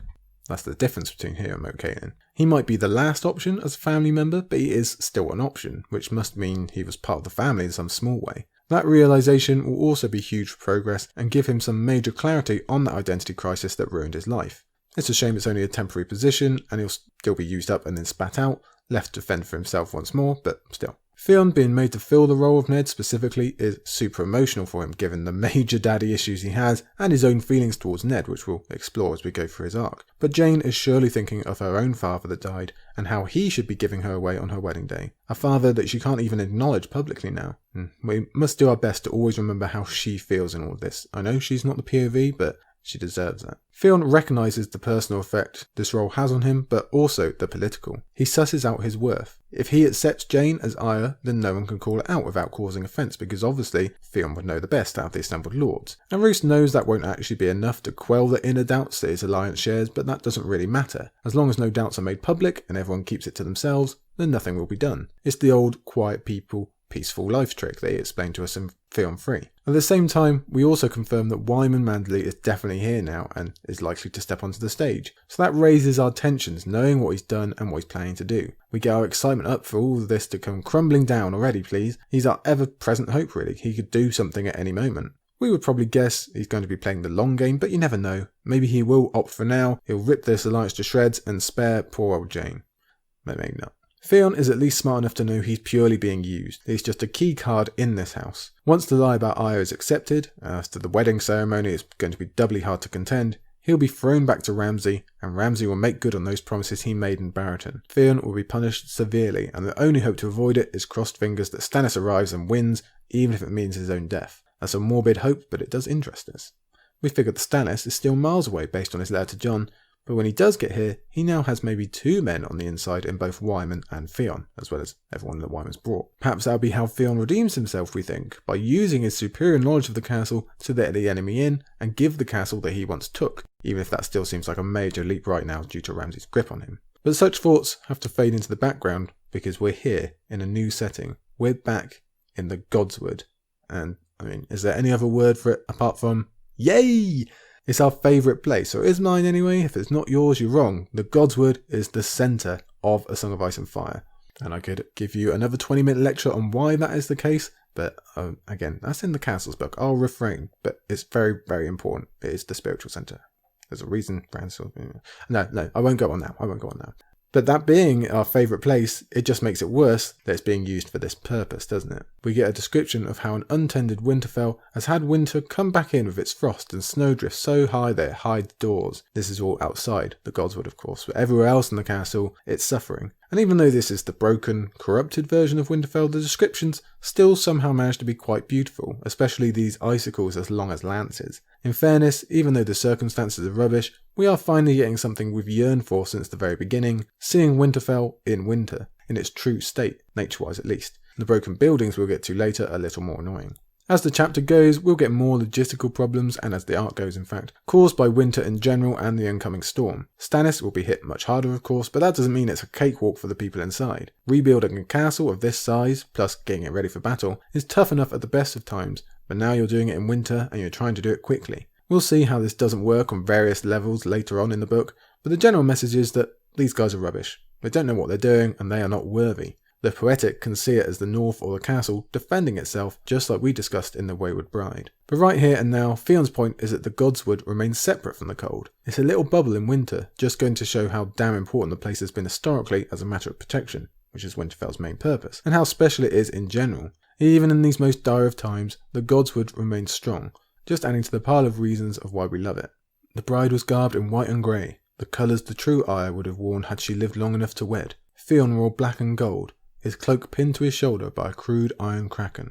So Theon and Jane enter the Godswood and he thinks how they are both hidden behind a name and a house. In fact, they are almost the inverse of each other. Theon is hiding behind his true name, behind his cloak and his kraken pin, with the truth being that he is actually this broken version of himself behind the face. Whereas Jane hides behind a fake name, whereas she is really still very much herself and hasn't succumbed to the mind prison as Theon has. The atmosphere is raised by mist on the ground, by music playing, and a watchful moon. And such a note obviously makes us think of Bran and his many moons, and his even higher number of eyes that he can now watch with, which this moon seems to represent to Theon. Theon continues thinking on this sacred place and what it means to him personally. You can see what we said earlier about him being dragged back to his true self, because how can you resist when being confronted with memories as strong as these? You are reliving your old life. This is essentially where he grew up. Half his life is rooted here, and it will not be ignored. So we can guess that the Boltons have made a mistake in allowing Theon to come here. Roose, he doesn't care, he only wants to use him, it doesn't matter what happens afterwards. And Ramsay might even find it funny, a rubbing his face in it type thing. He doesn't ever dream that this could actually bring true Theon back. And even if it did, he'd probably just enjoy destroying him again. It isn't 100% responsible for his return, but we can clearly see what a huge push physically being in Winterfell is for Theon's psyche. Does he ever get to the level that he eventually does without coming back here? I sincerely doubt it. After recently getting to see Eddard in this place via Bran, the place we know meant so much to him, we get to see the same from Theon, even if it's so very different. He went from being a boy skipping stones to a young man losing his virginity among the trees, and everything in between as well. Growing up here is an honour normally reserved for Stark children, yet Theon got to experience it as well, and that's important. This is special, it is sacred, it means something, even if the too cool for school version of Theon that we first met would have never admitted it at the time. He had never seen the Godswood like this though. Grey and ghostly, filled with warm mists and floating lights and whispered voices that seemed to come from everywhere and nowhere. Beneath the trees the hot springs steamed. Warm vapours rose from the earth, shrouding the trees in their moist breath, creeping up the walls to draw grey curtains across the watching windows. Just makes you want to play Skyrim, doesn't it? As we can see, while memory prevails, the present has changed this wonderful place. It has become a ghostwood as much as anything else. It's filled with eerie lights and thick mist so it appears unwelcoming and creepy. The Godswood knows what is happening, you could say. It is reacting to the evil and the wrongness in the air. And the ghostly feeling continues as the pair progress forward, so much so that Theon calls it an underworld. So there's some more chapter sequencing there, given that we called Bran's Cave the same earlier. It is so strange a name for this place that protects life. Again, it seems to know it has been corrupted. It's being used by the wrong people, so it's going to act out. The distortion is so bad that Theon even wonders if Stannis has already come and they're already dead. And then things get even worse when they start passing people, and the misty light, which again tricks us into thinking maybe in a Zelda game, one of those ones where if you stray off the path you have to start from the beginning. You know the parts I'm talking about, in the forest or something like that, the Lost Woods and Ocarina of Time, or when you find the Deku Tree in Breath of the Wild, one of those ones, you know one. But this misty light anyway, it transforms the people being part of this farce until they look like animals and monsters. Maybe Theon is being sent some divine clarity here because he perfectly picks out the personalities of these assembled guests based on these animal masks that he sees. Big Walder Frey suddenly looks like a sly, cunning fox, whereas Little Walder is an angry red bull, and Roose is just nothing at all. So it's very, very perceptive from Theon here. And again, it paints Roose as similar to the emptiness of the others or the dead. And I suppose we must wait to see if anything truly comes of that. The wedding guests include a huge murder of ravens up in the trees, because of course it does. Theon might think of them as Lewins, which would be another triggering memory of his tenure as Prince of Winterfell and the help that Lewin tried to give, as well as just being another male figure in Theon's life. But obviously, we're only thinking of Bran right now, personally. Maybe the hopeful even thinks that he or Bloodraven have sent all these ravens to stop the whole thing, and we can hope, can't we? This is their home. Theon wondered what that would be like, to have a home. Come on, Theon, wake up, you dolt. You're bloody there, you idiot. The journey ends as our favourite heart tree in the world is finally returned to us, the one that already meant so much before Bran started looking out of it and discovering its secrets. So we have a whole new level of respect, especially when we start wondering, is Bran looking out of it right now? Is he here, witnessing? Can he do anything about what's going on? Or will he in the future be able to use the information that this isn't Arya in any way? Such hopes will have to wait, because here, in front of it, is dirty, corrosive, evil Ramsay, standing bold as you like in our perfect Godswood. Again, stood right in front of Ned's heart tree. It angries up the blood, it does. And he even has his trademark smile and moist lips just to remind us of what he truly is.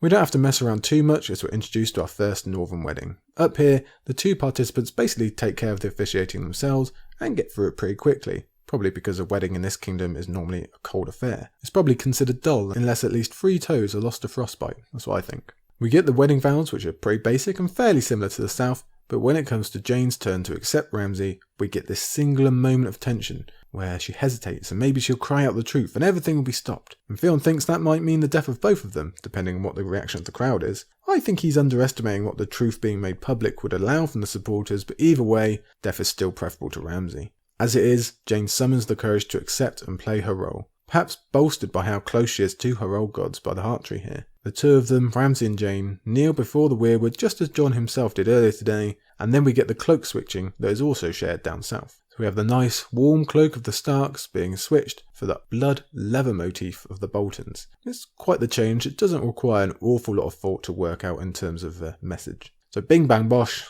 the deed is done. Ramsay is scooping up his version of Arya and heading back through the mists, and the rest of the crowd soon goes as well. Theon is left alone in this place that was once his in a way. He might have never taken the gods, but he took this place in his own fashion. Or it took him, whichever you like. He is thinking on that point, or rather not allowing himself to think of a fondness for the place, instead trying to remind himself that he's a Greyjoy and an Iron Man, and while he does that you get the sense he had this type of internal argument 1,000 times over while growing up. And then he thinks this: he did not know who he was, or what he was, why he was still alive, why he'd ever been born.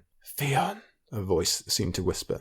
In his time of greatest need, the gods would, the old gods, or maybe his old semi-brother, provide the answer. Now we see why the chapter title has changed. This man is Theon, no matter what has happened to him, and Bran becomes the catalyst for that resurfacing, we assume anyway. But not straight away.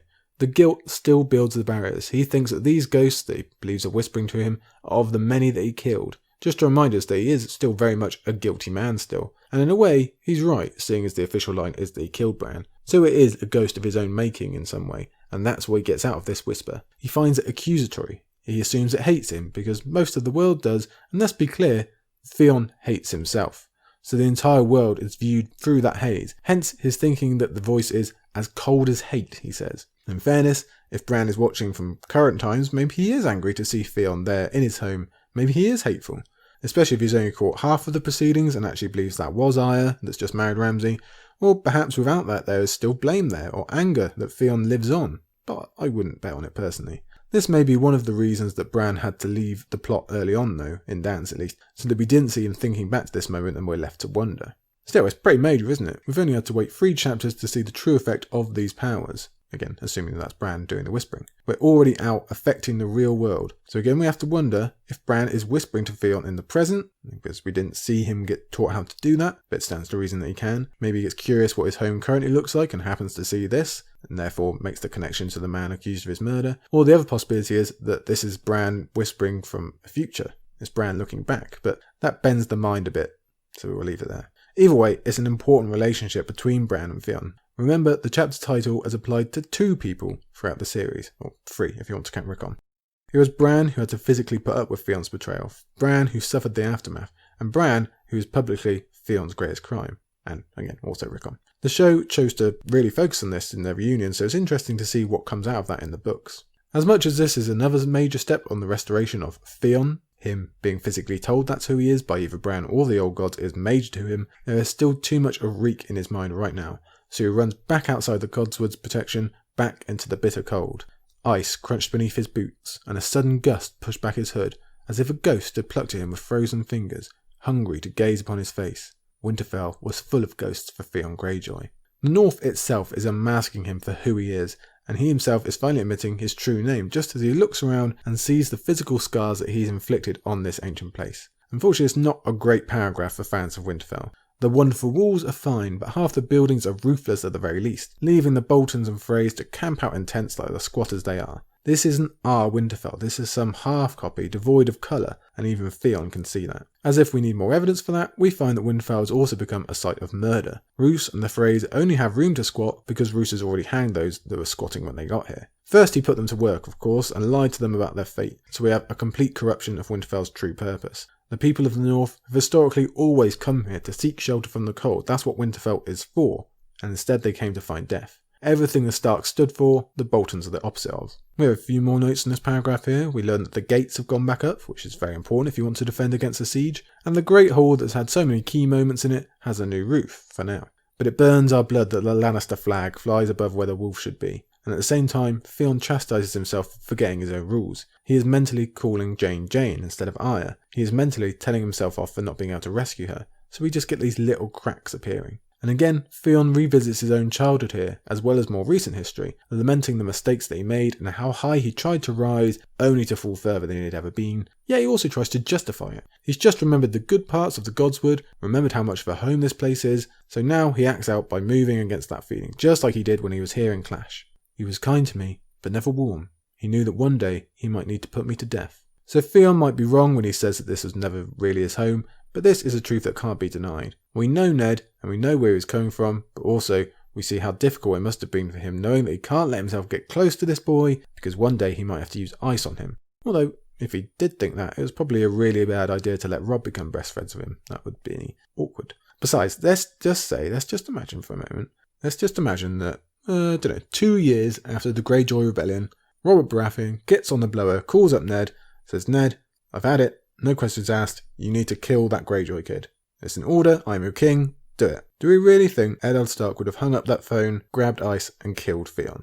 Do you think he would actually have been able to go through it with a 12-year-old boy? Maybe it's a little bit different when we're later on Theon's grown up, but let's just say, right now, 2 years after Greyjoy Rebellion, Theon's 12 years old, him and Robb are playing in the yard, and you've got to go and kill him. Do you think Ned would do that? Because I do not. We know he'd be damn conflicted, but I am confident which decision he would have made. But anyway, that's just a hypothetical. The point here is that Theon obviously felt a gap and separate from the rest of the family, but we know how much he has mistaken all of that from his Clash arc, and we hope that maybe he can get it right a second time now that he's here again. Like with Moat Cailin, the memory comparisons continue, but now there's 2 layers. When Theon stands in the yard, he is not just standing in the place he spent happy hours learning the sword with Robb and Jon and Sir Roderick, as Jon himself recalled recently. He is also standing in the place where he assembled the terrified occupants of the castle to tell them he was now Prince of Winterfell. Those people are all gone, yet somehow he is still here. It doesn't seem fair. To offset that guilt and his keen sense of failure, Theon again tries to justify what occurred and how he had tried to do the right thing in that self-appointed position as prince. So clearly, even after months, if not years, of abuse and torture, and the complete tearing apart of his identity, Theon still can't rid himself of some of his own bullshit. He still thinks he was genuinely acting nice to the people of Winterfell. He still doesn't see why they wouldn't help him, and believes that they should have. He actually thinks he tried to protect them. He can't see the truth. Still, he thinks this while standing in the middle of all this evidence to the contrary. It's pretty amazing really that he can still buy it all. It shows that Theon's redemption, or whatever you want to call it, is not plain or simple in any way. He hasn't magically become an angel or had all his issues solved just because he's been through some bad stuff. A lot of those issues still remain. So if we did have sympathy for him, we've just had a knockback on that count. Having said that, it probably comes back yet again when he remembers Smiler and the old horse, because that hurts us deep, doesn't it? Poor Smiler and his violent end. Long live Smiler, the very symbol of pointless, over-the-top violence. The reunion tour continues inside the Great Hall, and note here that the guards on the door are already shivering when rereaders know the weather is going to get way worse and have a real effect on life in the castle. Again, it's that winter in Winterfell feeling. But inside is where we have our resurfacing of Mance Rayder. Even if the name Abel, which was mentioned earlier, tricked us, I doubt many caught the Bale connection on the first sweep, well done if you did, the fact that he brings 6 women specifically links back to what Jon said about Mance in his earlier chapter today, so we make the connection now. Which obviously forms the question, what the hell are they doing there? How is Mance here? I'm not sure this actually comes up a lot in the fandom discussion. I'm not sure I've ever clicked before myself, which makes me worry I'm missing something obvious here, so if I am, forgive me. But why did Mance come to Winterfell when Melisandre told him to go to Long Lake? Either way, it's worked out okay, supposedly, because he's wound up where fake Arya is anyway, but how did he know that? Is it simply that he heard the declaration about the wedding from Roose along the way and redirected on fresh information? Or is there something more sinister going on? Did he disobey Mel and Jon and just head straight here and then lucked out into finding that Arya also, supposedly, is here as well? If that's the case, did he do so off his own back, or was Melisandre involved in that too? Either way, what would be the purpose? What would he actually want to be at Winterfell for? That's very complicated, isn't it? And the more complicated part in all of this is that Mance mentioned he wanted 6 spearwives for a little plan in his back pocket, so it does make it seem like he had this pre-planned regardless of where fake Arya was. But then what would be in Winterfell that Mance might want?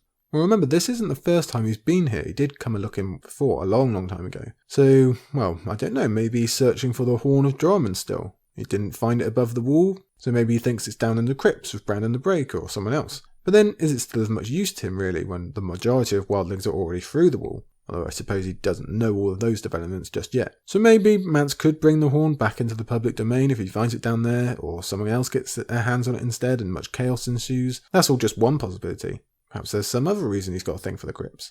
And if he's successful in whatever he's looking for, well, who's to say, but the Spearwives eventually do take an interest in fake Arya, so he must want to get out eventually. Does Mance know of some other secret in the crypts, or does he just stumble on it by accident? If the crypts are the target, it definitely makes it seem like Melisandre isn't involved in the planning, because it's pretty damn hard to think of anything she'd want in the crypts. Just remember what it looks like down there. It's dark and cold, and I mean really dark, so it's the opposite of everything that she likes. And we know for sure she wouldn't want the horn. She definitely needs the wall up for her power as much as its main purpose as well. Also, it would seem a little bit backwards to use a lie to Jon to get him to trust her. If she knew what Mance was planning, well, besides, we know from Mel's POV that she thought that Alice's vision was genuine and she definitely wants Arya to prove her worth to Jon. So I definitely lean towards Mance acting independently here, whatever he's up to. But to keep the Melisandre talk going, if she ever does discover that Mance went against her agreement with him, I wonder if she'll punish him in some way. Maybe he will wind up being burnt after all. That'd be ironic. And again, it's made more complicated by us not knowing the truth of what happens after Theon and Jaine's escape. We've got no idea of whether Mance and the Spearwives survived or escaped or whether, but we hope they did, and then we might eventually get a clearer picture of what he's doing here. Rereaders know he will have a very big influence on this storyline a little while down the road, even if Theon has zero reason to be interested in him right now.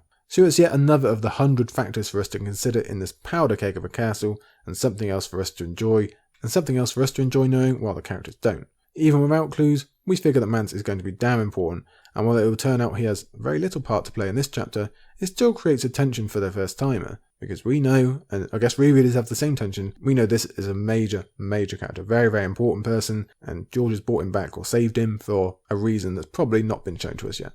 Theon, who's obviously ignorant of all this, instead concentrates on the many banners that he passes as he walks down the hall, effectively giving us a rundown of all those involved in the Bolton Alliance in case we've forgotten. Let's join in and remind ourselves, shall we? First, we have House Umber, or half of it anyway, and we know this one pretty well. Like we say, there's only half of them here, and that part is being led by Hofer Horsebane Umber. Apparently, there's about 400 of them here, with 100 of those being archers, and we all know the reason. The Great Jon is still imprisoned at the twins, hence Hofer is playing ball. Next up is House Flint, or one branch of House Flint, because they are hard to remember because there are so many branches, but these ones are from Flint's Finger. and they lost a bunch of men in the battle outside Winterfell, and they also lost Robin Flint in the Red Wedding, so they are pretty rudderless. The same can be said for the Hornwoods, who are tied to the Flints by marriage. We all remember the story of Daenerys and Ramsay, his first marriage, so that makes Ramsay still their lord, technically, so we know why they are here, even if some of them did escape in the Battle of Winterfell, and even if they do remember what Ramsay did to earn that title of lord.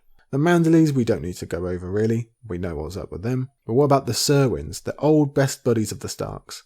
Medgar Serwyn, I doubt you've heard that name for a long time. Their lord at the series opening, he died as a captive in Harrenhal. His son Clay, who we remember a bit better, came to Winterfell's aid before being slain of betrayal by Ramsay. So they are also essentially leaders right now. Only Janelle Serwyn, Clay's sister, remains. They lost men at Winterfell, and they were left at the crossing of the Ruby Ford down in the south by Roose as part of his tactic to siphon off the loyal soldiers before the Red Wedding. So that group might be around somewhere, but they certainly aren't here. And it's a very similar story for the Tall Hearts, also staunch Stark allies and originally one of the more successful houses in the War of the Five Kings. Their leader, Helman, was one of Robb's commanders and captured Darry for him at one point, but he eventually died in Duskendale, which was another scheme of Roose Bolton's. Benfred Tallheart, an old chum of Theon's, was drowned by Aeron Greyjoy as we witnessed in Theon's POV. Finally, Leopold Tallheart was killed outside Winterfell in that same battle, so there's a pretty common theme of why all these houses have ended up here. They're geographically similar, they've been decimated,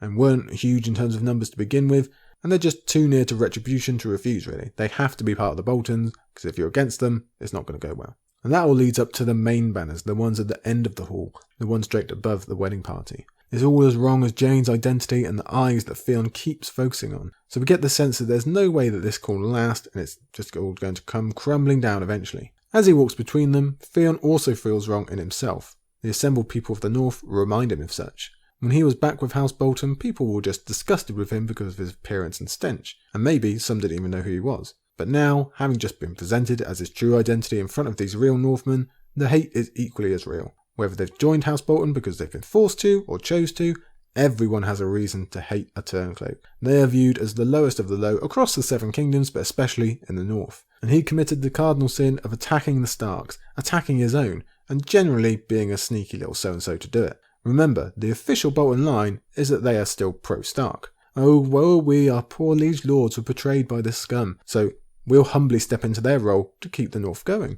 Aren't we nice? Even if the majority know the truth, that is still the public message, so Theon gets the brunt of the blame for both things that he did do and they didn't. Even those who are a bit grumbly among the Boltons can hate him, seeing as he appears to be helping them now. So really he's just got zero friends. Theon is the lowest of the low, and in some ways that's deserved. And he even says, Roose Bolton might make use of him, but true Northmen must despise him.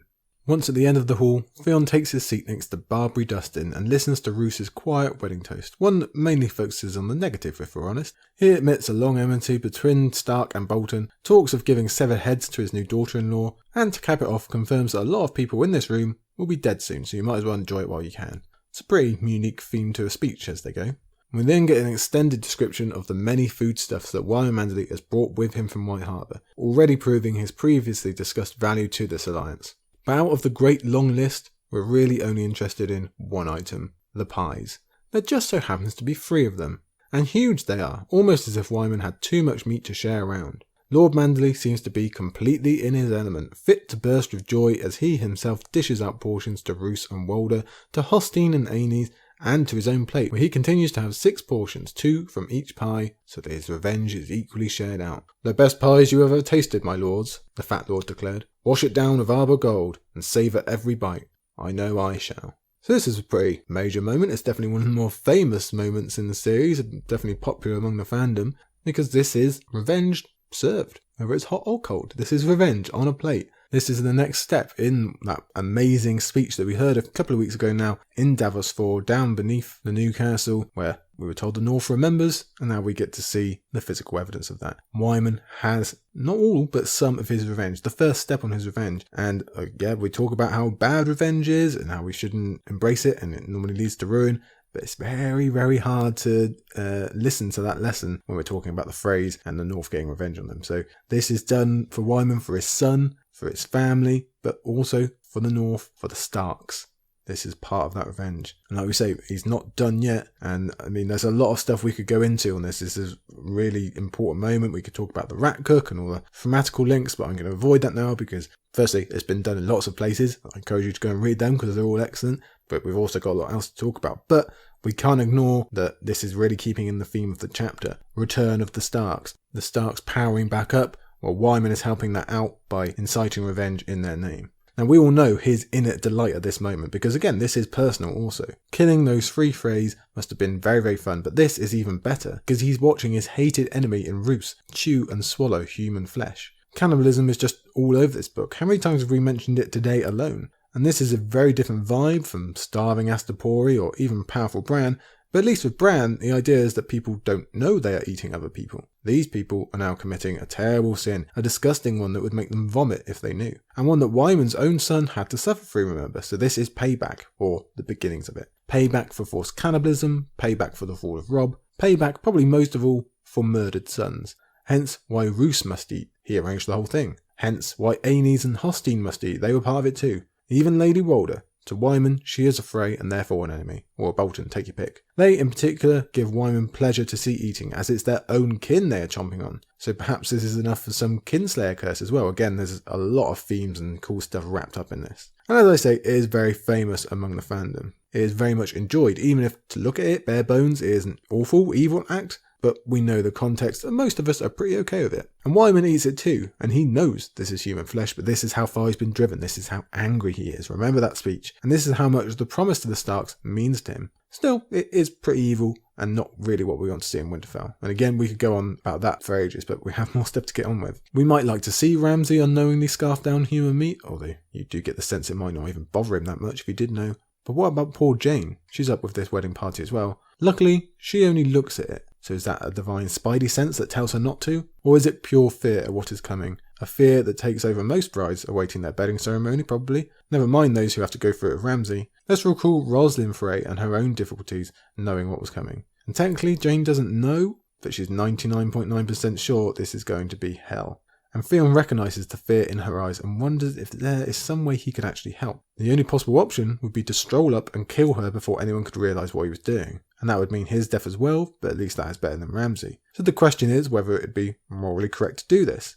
Is this what Jane really wants? Is it a kindness? Knowing what we know is coming, well, there at least has to be a discussion about that. Sure, it would be another crime or mark against his soul, but he already has so many of them, and at least this one would be for a good purpose. Such plans, however, are interrupted by the woman sitting next to him, Barbary Dustin. Technically, we met her last week, but we get a much clearer look now, and actually, it's just going to get clearer the further we go. She is a completely different Northerner than we've met before, and she's going to be a pretty important character going forward. We're going to see things through a very different lens, and the Starks, historically, will be humanised in some ways by her tale. Now again, we could go into that right now, but that's a pretty big discussion. We'll stick to what she's actually saying and what we actually see on page. And she first directs us back to Wyman Manderley, who honestly looks like he's having the time of his life. Now Barbary thinks it's because he is a coward, but Theon is unsure, and so are we. We know his celebratory mood is genuine, and he's done the opposite of something cowardly by killing the Freys and then marching into the lion's den with a big smile on his face. He's even so brave as to shove his crime right under their noses. And I suppose you could say he is drinking just in case it all goes wrong and his end will thereby become that much smoother. But really, Barbary's confidence that Wyman will wet himself if Stannis comes just shows how effective his ruse has worked. He has a son killed by the Freys, and yet he's housed them, betrothed family members to them, even served them pie. So his plan has actually worked 110% on Barbary, who, while effective in this book, is clearly not without faults intellectually. Now, Barbary thinks Wyman is a coward, but Roose thinks he is a danger, she says. So like on Moat Cailin, with his fake guy in the armour, we get details of how Roose checks his wine and his food and all that kind of thing. He's a very careful, suspicious guy, which is where she opens up her larger opinion of Roose and his game playing. Now it's not game playing for passion or for excitement, but because it's something to do. Everyone is just an empty playing piece to him, devoid of actual humanity. She goes even further, saying that he might even want to go up a level higher, and is always making preparations for that jump should opportunity appear, such as keeping Barbary sweet instead of having to deal with her.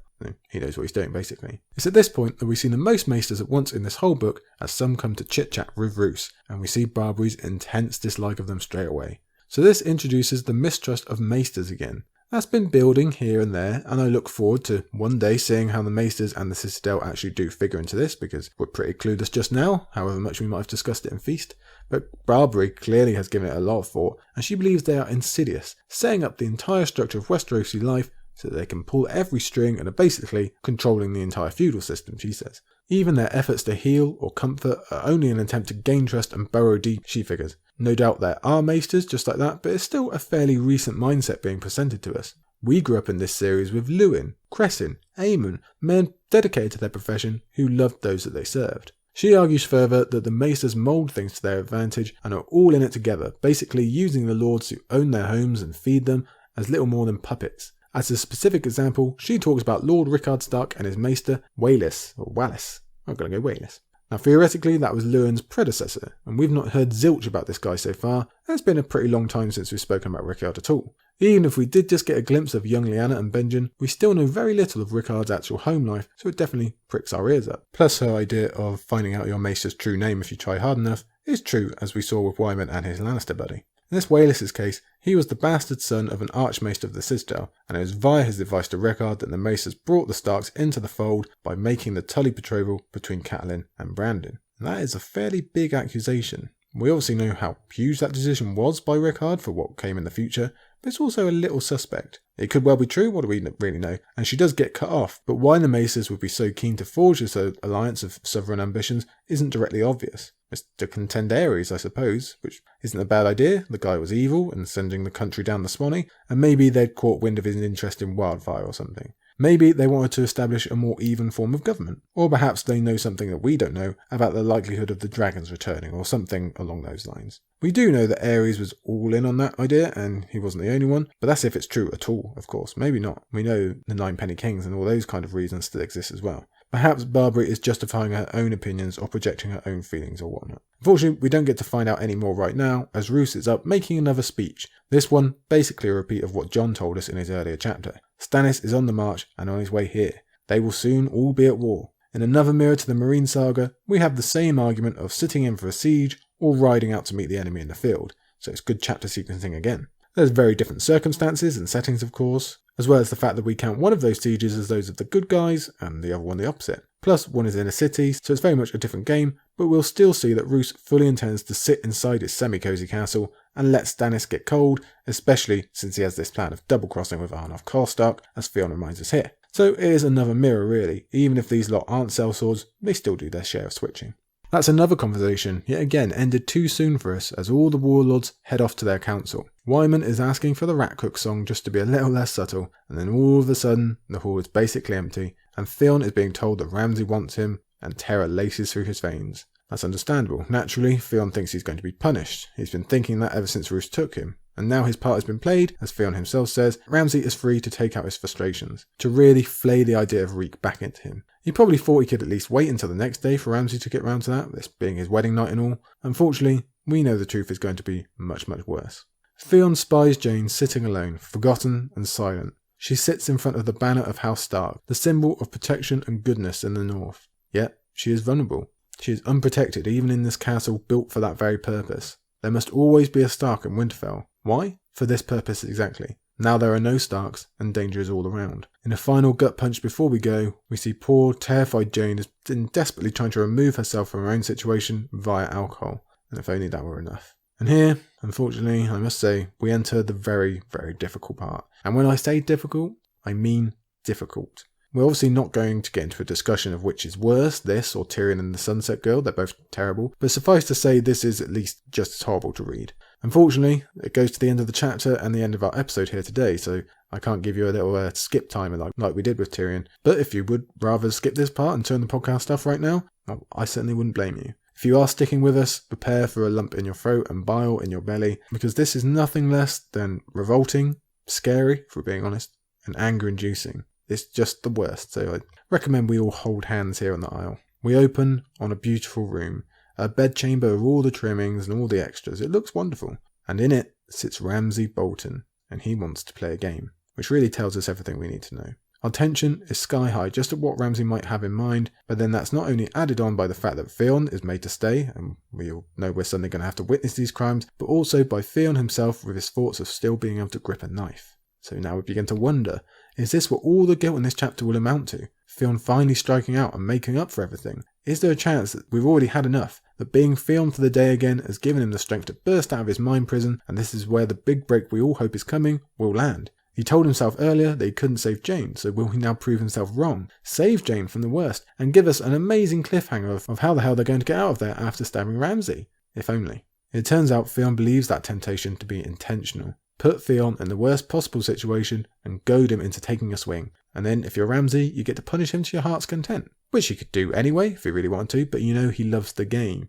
And it's highly likely that this is the case, but who's to say? Really, the effect of Ramsay's mental games is what's on display here. That Theon is always second guessing, he's never too sure. But what Theon thinks is what matters, and he thinks he knows Ramsay, so his knife is used to cut away Jane's clothes instead. And he also thinks about Kyra again, which is fitting considering his own evil that he visited upon her in this very castle. Theon thinks this: Jane, Jane, it rhymes with pain. How woefully true that is. When Theon cuts away the gown, Ramsay is not satisfied. He wants everything off. Theon obeys, and Jane is left standing there completely nude. So we have painful humiliation right from the beginning. It's a presentation that, it goes without saying, is completely unwanted, and we are all incredibly uncomfortable even at this first hurdle. Then there's the reminder of her age, and the words become all that much harder to read. She is not even allowed the humility of covering herself.